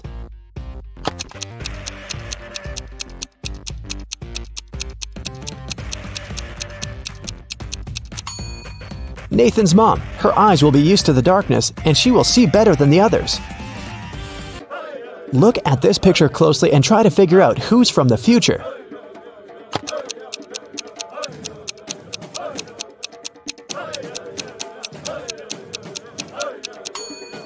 Well, I'm pretty sure there was no flashlights in the Stone Age, so it has to be this guy here. Down in the Sea Kingdom, Stacy met Neptune. He was sitting on his throne, surrounded by 3 mermaids. Neptune asked Stacy to return the pearl necklace to his wife, who had recently lost it. Luke happened to have found the necklace on the shore. Can you guess which mermaid is Neptune's wife, so Luke can give it back to her?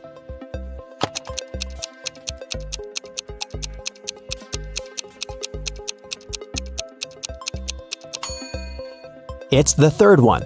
She's the only one who's wearing an engagement ring. Lisa was a famous top model. She was found unconscious in her dressing room during a photo shoot and taken to a hospital. Doctors said she had a severe allergic reaction, but when Lisa came to her senses, she insisted she hadn't eaten anything all day. The model's manager was very concerned and interrogated everyone who'd been around. Lisa's stylist said that she had applied Lisa's makeup and indeed hadn't seen her eat anything. The cleaning lady said she had cleaned the dressing room with organic, non-allergenic products. Lisa's main rival, Nora, said that she'd been watching the shooting all day long. She hadn't noticed anything suspicious. Who's the culprit?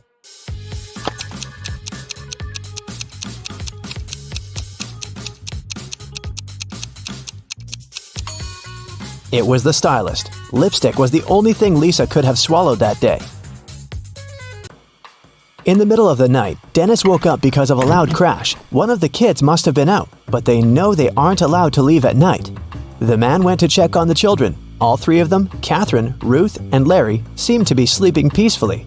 Look at the kids and try to figure out who sneaked out of the house.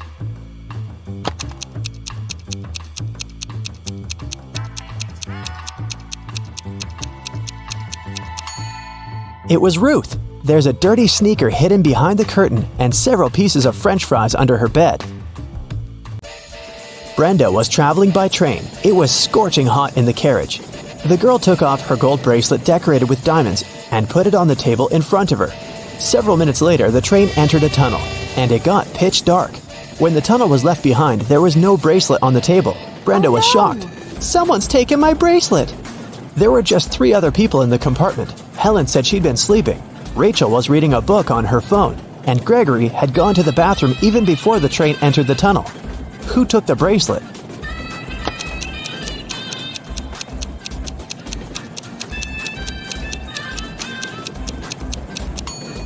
It was Helen. At first, she had her sleeves rolled up, but now they're covering her arms down to the wrists, hiding the bracelet. Sarah bought some ice cream on Saturday, but kept the flavors in secret. When she woke up on Sunday, all the ice cream was gone. She asked everyone in the house if they knew anything about it. James answered he had gone to work early that morning and hadn't seen anything. Mary said she wanted to have the new caramel ice cream in the afternoon. She felt bad she was going to miss it. John didn't even know there was ice cream in the house, but he was looking forward to trying it. Can you figure out who knows something?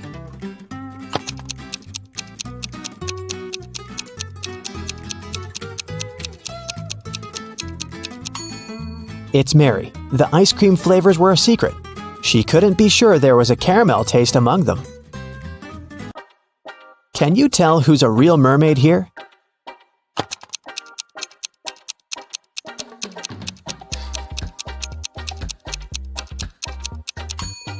The second one is a guy, so he definitely isn't a mermaid. The girl on the right is chilling in the sun, and she's out of the water. Mermaids wouldn't do that because they dry out in the sun. So the real mermaid must be the one on the left. There were some thefts at the supermarket. There were 3 cases in total, in January, April, and June. The security camera recorded these videos. The security officer tried to have a closer look and suddenly noticed one detail. After that, the identity of the thief became clear. What did he notice?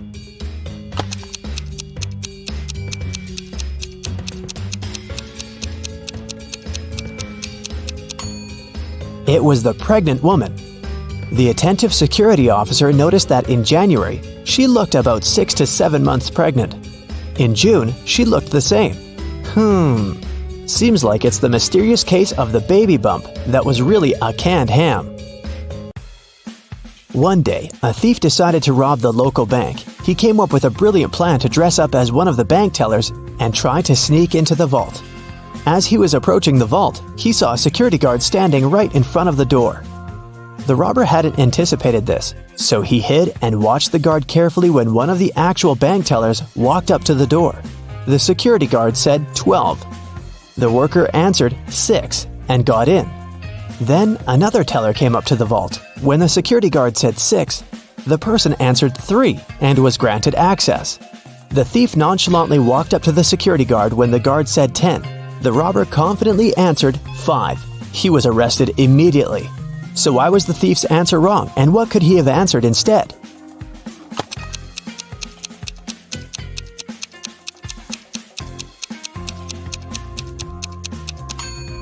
The response has to do with the number of letters in the word. 12 has 6 letters, so the answer is 6. 6, in turn, has 3 letters, so the answer is 3. Well, you can see by now that the robber should have said 3. Looks like he wasn't as brilliant as he thought.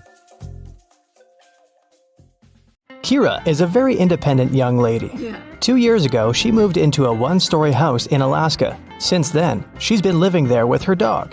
Her house is made of sandstone, and it's pretty cozy and warm. Can you guess the color of the stairs inside?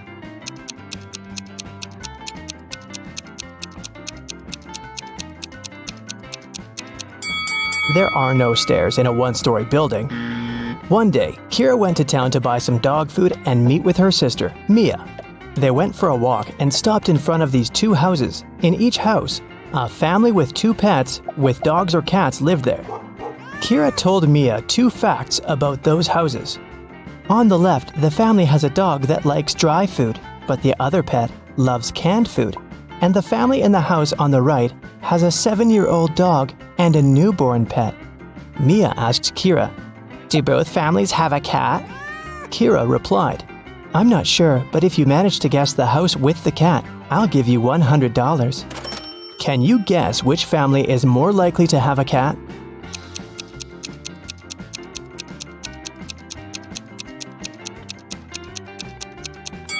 Okay, let's analyze this. The house on the left offers us 3 possible scenarios. A younger cat and an older dog, a younger dog and an older cat, or just 2 dogs. We can't consider a cat-cat option because Mia mentioned that there was at least 1 dog in that house. Now, all these 3 options are equally possible, and 2 of them include cats, so the chances of a cat living in that house are 2 out of 3. As for the house on the right, there are 2 possible scenarios. Since we already know that the older pet is a dog, here's the first possibility. The younger pet is a cat, and the older animal is a dog. And the second possibility suggests that there are just 2 dogs. So, here, the chances are 1 in 2. That's why Kira should choose the house on the left. This way, her chances of winning are higher. Mia invited Kira to visit her workplace. Hello. She's a manager in a luxury resort hotel. The building has 7 floors. 5 people are now staying in the rooms on the first floor. And on each next floor, there are 3 people more than on the previous floor. Can you figure out which floor the elevator is called most often?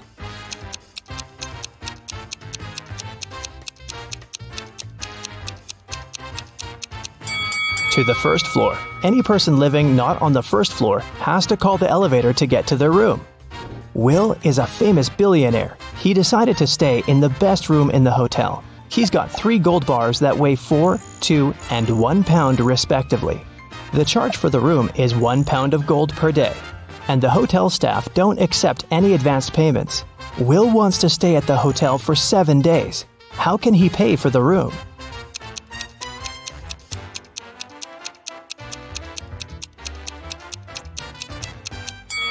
Here's the scheme. On the first day, Will should give them his 1 pound bar. On the second day, he should give the 2 pound bar and take his 1 pound gold bar back. On the third day, Will should pay with the 1 pound bar again. And on the fourth day, the guy should give the 4 pound bar and take both the 1 and 2 pound gold bars back.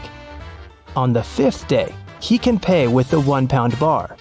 On the 6th day, he can give them the 2 pound bar and take the 1 pound bar back. And finally, on the 7th day, Will should pay with his last 1 pound gold bar. Will offered Mia a deal. If you crack my riddle, I'm going to give you the biggest diamond from my collection. He arranged these matchsticks in a square, which contained 4 smaller squares. Can you remove only 2 matches so that there's only 2 squares instead of the 5? Mia nailed it right away. What about you?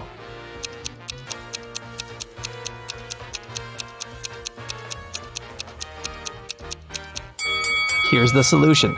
You have to remove these matchsticks, and voila, you have only 2 squares left. Then Will offered Kira an opportunity to win a fortune.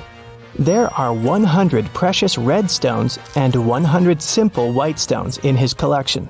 The billionaire gave the girl 2 different bags labeled heads and tails. She can put the stones wherever she likes. Then, Kira has to flip a coin and choose a stone from the corresponding bag, heads or tails. If it's a red one, she will receive all the precious stones, but if she picks a white stone, she'll get nothing. How should Kira distribute the stones to increase her chances of winning?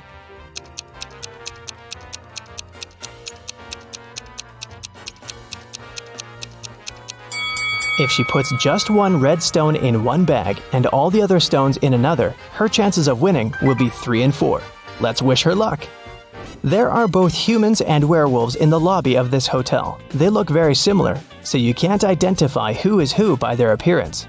Both people and werewolves tell either only the truth or only lies. These 2 handsome gentlemen came up to Mia and Kira. Adam said, "Bill is a lying werewolf and I'm a human." And Bill said, "Adam is telling the truth." Can you help Kira and Mia decide who these 2 guys really are?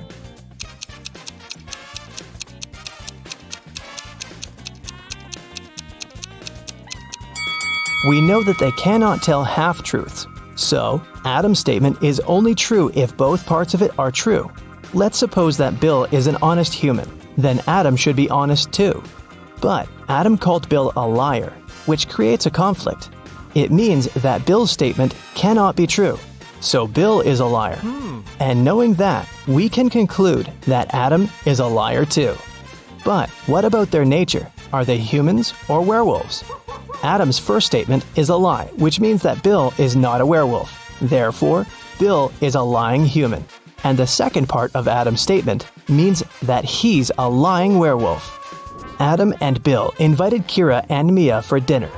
When they asked the ladies about their parents, Kira replied, "We have the same father and mother, and we were both born on the same day." Adam asked, "Are you twins?" Mia replied, "Nope, no we're not." How can this be possible? Have you guessed?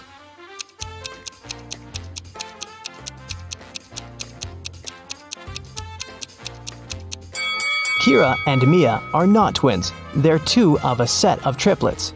They have a third sister, Sophie. Hi. Kira and Mia went to the swimming pool. They saw 10 swimmers chilling on sunbeds near the pool.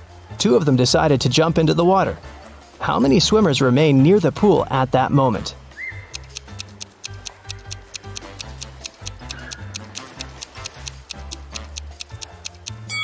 10. The 2 swimmers might have decided to get into the water, but it doesn't mean they've done it. Kira entered a very small dressing room. There were 4 cats sitting in 4 corners. There were 3 cats across from each cat. And at each cat's tail, there was 1 more cat. Can you tell how many cats there were in the room?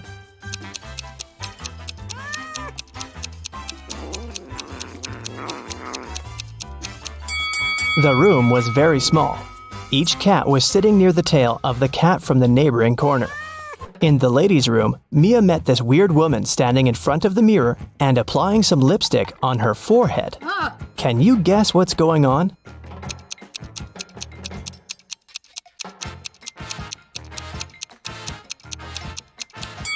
She's trying to make up her mind. In the basement of the hotel, Mia and Kira found a barrel with no lid and some milk in it. Kira said, "Whoa, this barrel of milk is more than half full." Oh. And Mia said, "No, it's not. It's less than half full." Yes? Without any measuring tools or pouring any milk out of the barrel, how can they easily determine who's right?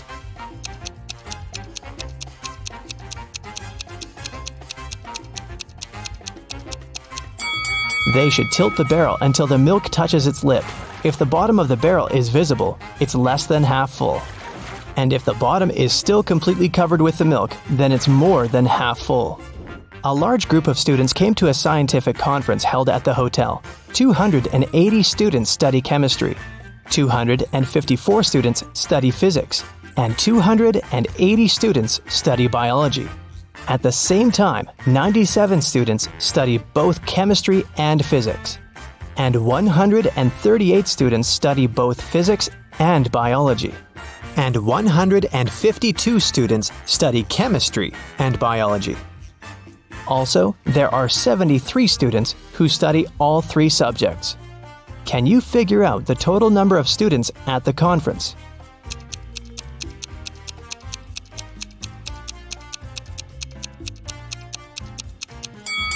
Take a look at this Venn diagram. Now, it's obvious that the total number of students is 500. Mia gave Kira 3 shoe boxes labeled red, blue, and red and blue. She said, "I labeled the boxes incorrectly. You can only open one box of your choice and then label the boxes correctly. If you do it, I'll give you all these shoes." Can you help Kira label the boxes?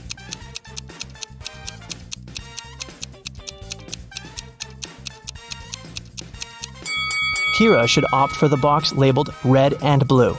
Since the boxes are labeled incorrectly, this box will contain either red shoes or blue shoes. Let's suppose that Kira found red shoes inside the box. Now she can remove the red label from the wrong box and put it on the correct one. Meanwhile, the box labeled blue cannot have blue shoes inside. Neither can it contain red shoes. It means the blue box must contain both red and blue shoes. Now, Kira has only one remaining box that she can label as blue, and if inside the red-blue box there's a pair of blue shoes, Kira can use the same logic to label the remaining shoes. Take a look at the table. How many matches can you see?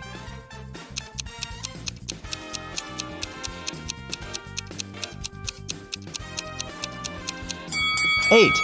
Here they are. Whose wife is a vampire?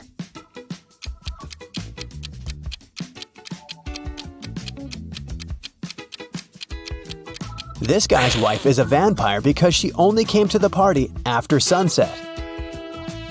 Whose husband is a werewolf?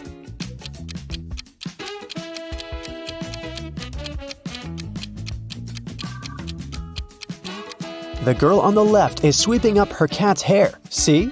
There's a cat in the background. Meanwhile, there are scratches on the floor and walls in the house of the girl on the right. And this shoe has a torn front. Her husband must be a werewolf. Whose wife is actually a ghost?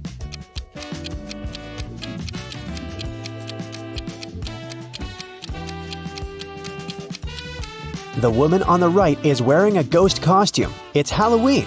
But the woman on the left is a real ghost because we can't see her legs under the sheet. Whose husband is actually a zombie?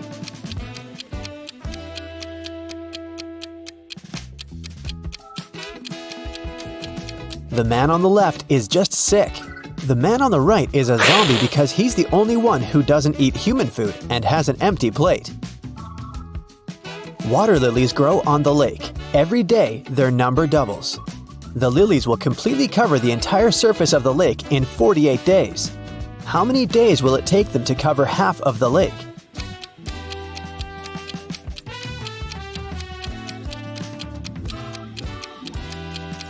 "47 days. You see, every day the number of the water lilies doubles. On day 48, the lake will be completely covered with lilies. It means that on day 47, there will be twice as few lilies as on day 48. Jack noticed that someone regularly ruins his lawn. He decided to install a hidden camera and figure out who approached his house most often. After 4 days, he decided to check the footage and immediately realized who the culprit was. Can you guess who it is?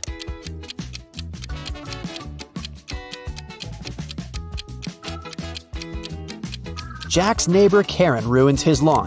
She's present in all the photos, but she tries to disguise herself so that she can't be recognized.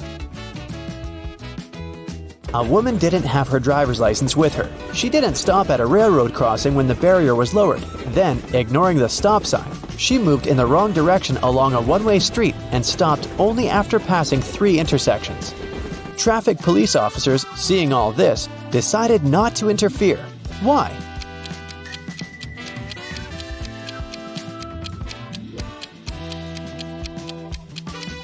The woman first traveled by train and then walked. Mary is trying to enter an ice castle to save her friend Logan, but there's a combination lock on the gate. Luckily, there's a clue carved on the ice. Here it is. 162. One number is correct and in the right place. 842. 2 numbers are correct, but in the wrong place. 526. Nothing is correct. Can you guess the code?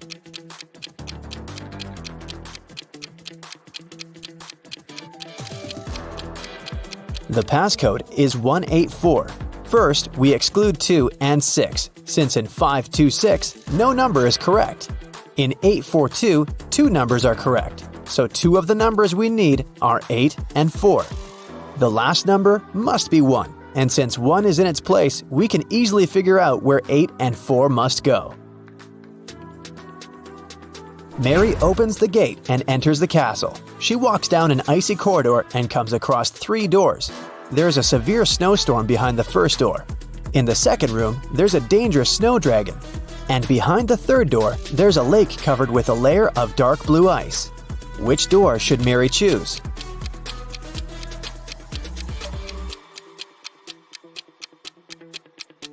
The dragon is a definite no-no. The dark blue ice is thin and unsafe. Mary is likely to just fall into the lake. The first door is the best option. Mary crosses the room and finds herself in a long corridor. The Ice Queen's monsters start chasing her. The girl runs down the hallway and sees another 3 doors made of clear ice. There's a magical snow parrot in the first room. The second room is filled with water. And there's a small black room behind the third door. It looks more like a locker. Which door should Mary hide behind to avoid being found?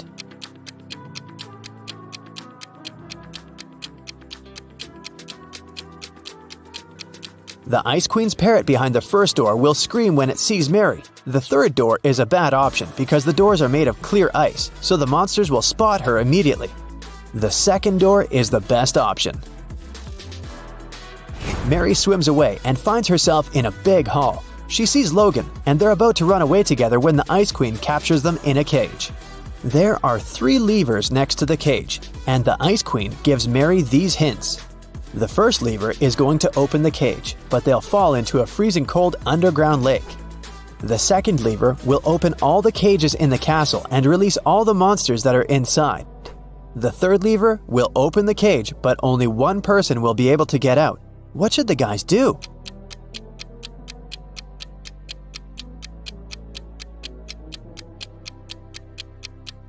They should pull the third lever and let Logan out.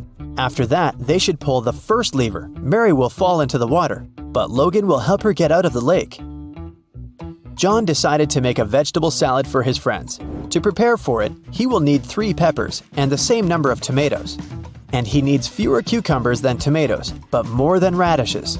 How many different vegetables will John use in the salad?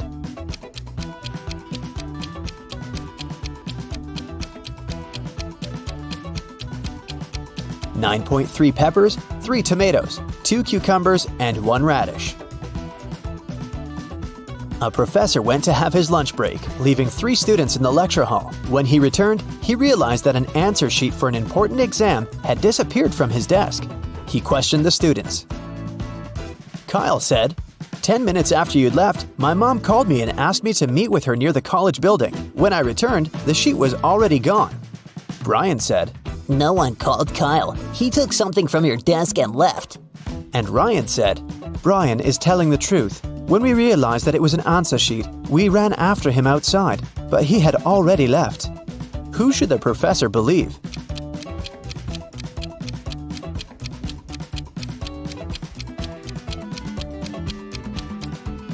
Ryan and Brian are lying. They said they had run after Kyle outside, but it was raining, and they're both dry.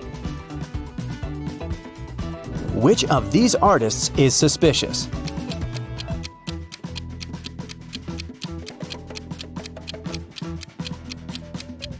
The girl on the right has been using orange paint, not red. Then why do her clothes have red stains? Who is suspicious at this party?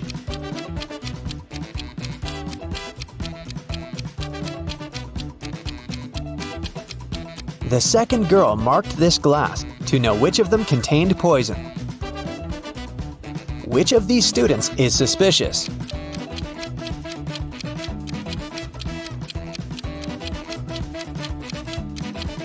Student 3 only pretends to be writing. He's actually reading a magazine. Which of these women is suspicious?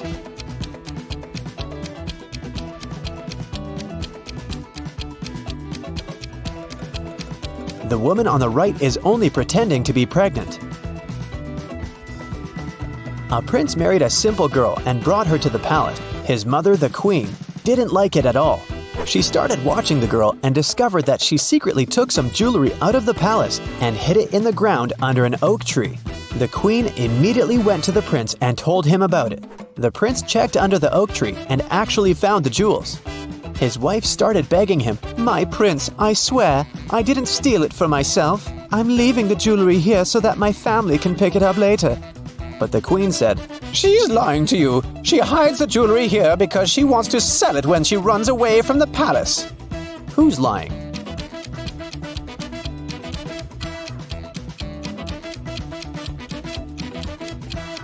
The girl's lying. No one forbids her to visit her family or give them whatever they need openly. She hides it because she'll need the money after running away.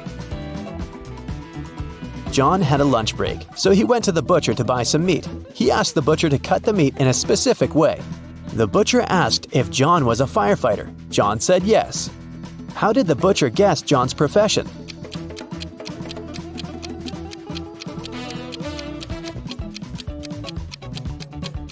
John was still wearing his uniform when he went on his lunch break. Mary went to the forest to pick some berries and mushrooms. Sometime later, the girl realized she had gotten lost. Suddenly, she heard the trees crackling behind her back. There was a monster approaching. Mary ran as fast as she could and managed to get away from the monster. She saw a small house and went inside. An elderly lady lived in the house. She said she would help Mary, but Mary immediately realized that this lady was a shapeshifter. She was the monster in the forest. How did Mary know that?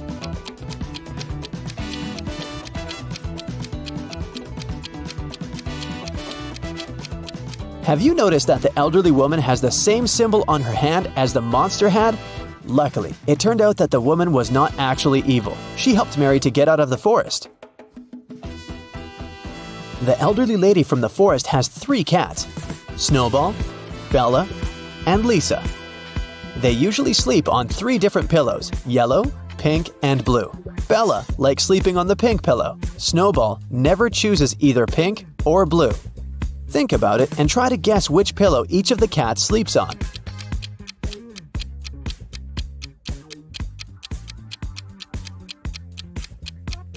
Bella sleeps on the pink pillow, Snowball lies on the yellow one, and Lisa sleeps on the blue one.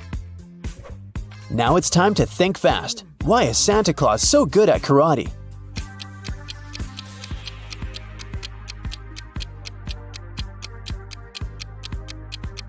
Because he has a black belt. Duh. What bear has no teeth?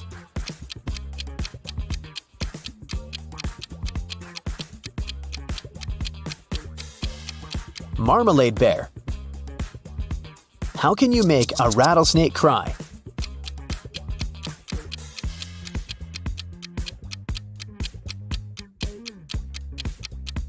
Take the rattle away.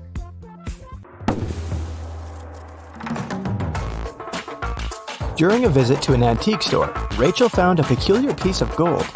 It turned out that the man who brought it to the shop mentioned it had once belonged to a pirate named Captain Benedict Jameson. He said he had hidden the rest of his treasures on an island.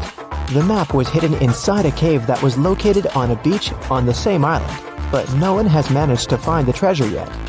Rachel was intrigued, so she called her friend Jeremy and convinced him to set sail there to search for this treasure.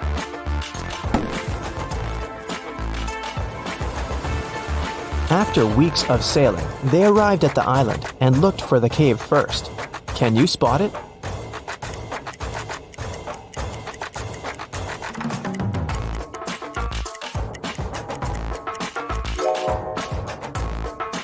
Here it is.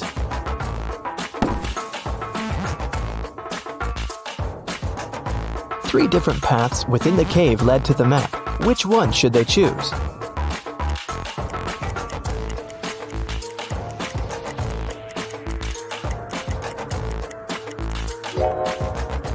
Notice the blinking eyes of a wild animal waiting for its prey in the shadows of the second path?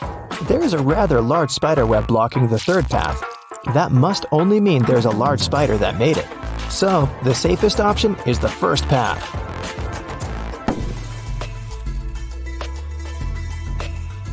They arrived at the end of the cave and found 3 wooden boxes. Each had a different map on it. Only one map will lead them to the treasure. Which map should they choose?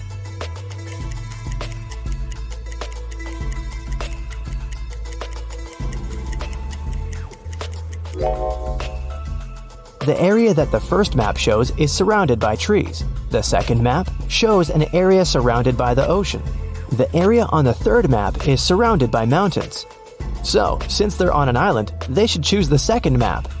On the back of the treasure map, they found a message written by Captain Benedict himself. Congratulations, traveler. You've picked the correct map. Now you're a step closer to finding the rest of my wealth. But I warn you, the journey ahead won't be simple. You'll have to solve every riddle that I have for you. And only then will you be able to find my treasure. According to the map, they had to enter the forest. Captain Benedict left another riddle on the map about it. My friend will accompany you from here on, but first, you have to find the tree that it lives on. Look for a fruitful palm tree. If you try to bite the fruit I'm talking about, you'll break your teeth. I guarantee. Take a look around. Which tree do you think that the captain is talking about?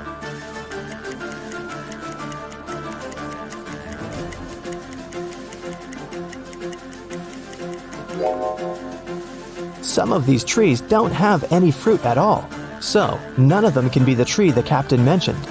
These trees have bananas on them, but you won't break your teeth if you eat bananas. Then it must be this tree with coconuts, because you'll definitely break your teeth if you try to bite a coconut.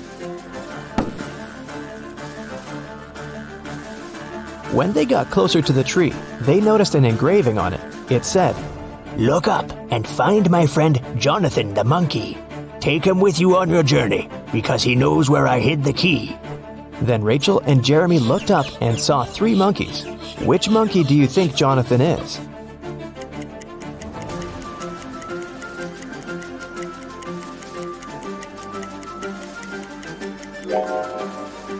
Notice that the third monkey is holding the same piece of gold as the one Rachel found at the antique store.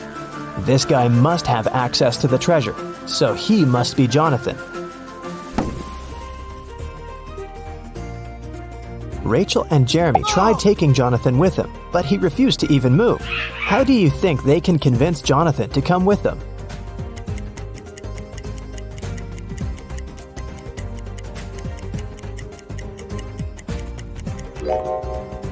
Luckily, there's banana trees around, so they should just give him a banana to gain his trust. Jeremy wanted to climb one of the banana trees to pick a banana, but they were all very tall, and it seemed impossible to climb any of them.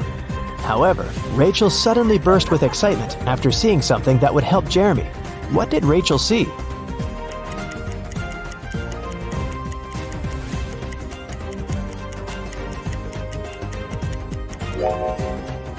Take a closer look at the trees. One of them has an old rope ladder attached to it. Jeremy can climb up there to get a banana. After Jeremy had picked a banana, Jonathan the monkey got down from the tree to get it. While he was eating his banana, Rachel and Jeremy felt hungry and decided to take a break to eat something too. However, when they reached for the food in their bags, everything was gone. Can you guess what happened?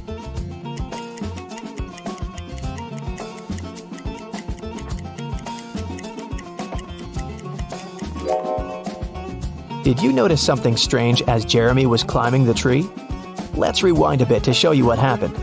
The monkeys were stealing all the food from Jeremy and Rachel's bags. Rachel and Jeremy had nothing else to eat other than the bananas off of the trees. But when Jeremy tried to climb up the rope ladder again, the rope broke. Now that they wouldn't be able to pick any bananas, they had to find something else to eat. They walked around and came across a waterfall. Rachel suggested that they catch some fish. Jeremy then caught 3 different fish, but only one of them was safe to eat. Can you tell which one?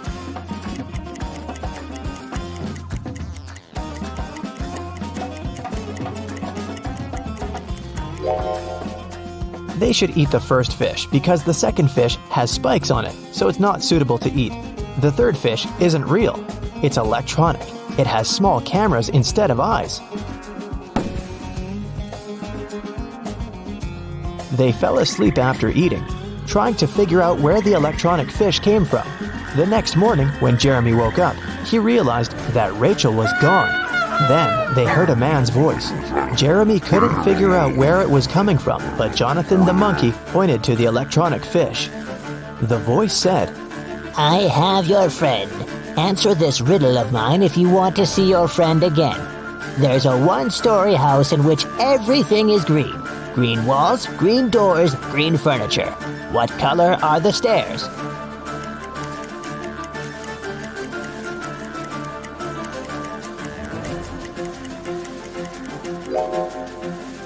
Since it's only a one-story house, there aren't any stairs in it. Suddenly, the waterfall stopped flowing, and the cave appeared behind it. The voice said, Enter. Inside, an evil scientist was waiting for Jeremy. He said that he was going to give him a chance to save his friend. He took Jeremy to a water tank with 3 different creatures in it. The scientist said, One of these creatures is Rachel, but the other 2 are not human at all. I will free your friend if you can guess correctly which one she is.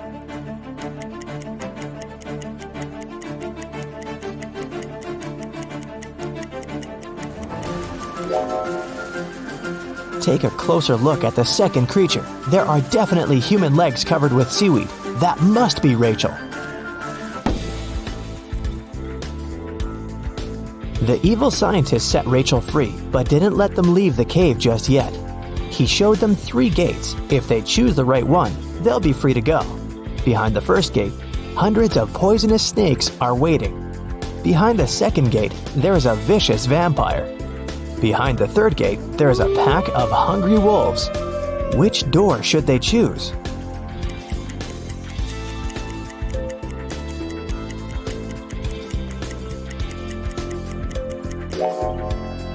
They should choose the second door. It's morning outside, the sun is shining bright, and vampires can't survive the sun. After Rachel, Jeremy, and Jonathan got free, they got back on the trail following the map and arrived at the side of a cliff. There were 3 different bridges in front of them from which they could walk across to the other side. Which bridge should they choose?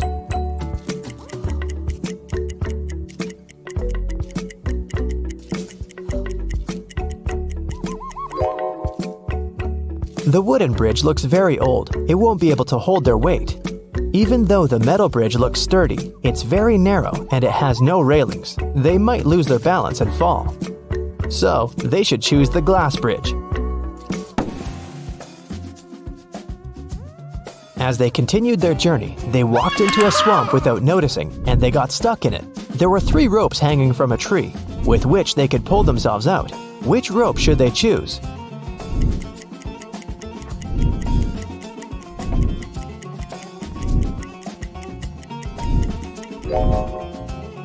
The first and the third rope are no ropes at all. One of them is a snake and the other is a tiger's tail, so they should choose the second rope. After they saved themselves from the swamp, they were finally able to make it to the last destination that was marked on the map. There was a trap door in the ground. They had to go through it, but it was locked with a 5-letter combination padlock. However, Captain Benedict left a clue on how to unlock it in his notes. And the clue was 3, 8, 5, 19, 20. What do you think it means?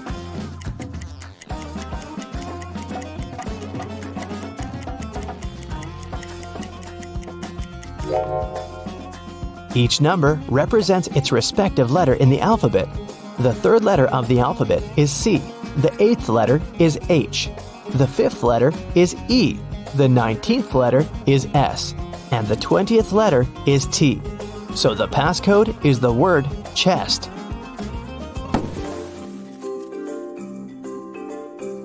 Once they opened the door, they saw a staircase leading to an underground room. When they entered it, they found 3 different chests. Only one of them holds the treasure. Which one is it?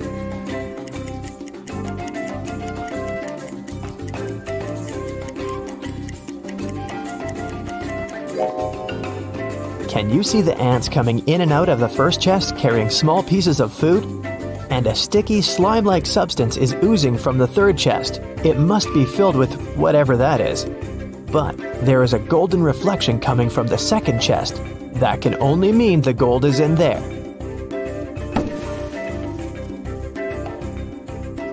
They left the room with the treasure chest. However, the chest was locked, and the map didn't have any more notes or directions on it. Jonathan started pulling Rachel's shirt as if he wanted to say something. Then, she remembered Captain Benedict's previous note. My friend Jonathan the monkey knows where I hid the key. So she and Jeremy started following Jonathan. They arrived at a beautiful garden with 3 statues.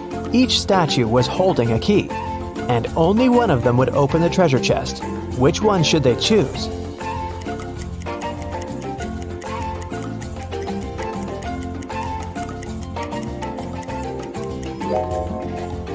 Take a closer look at the treasure chest.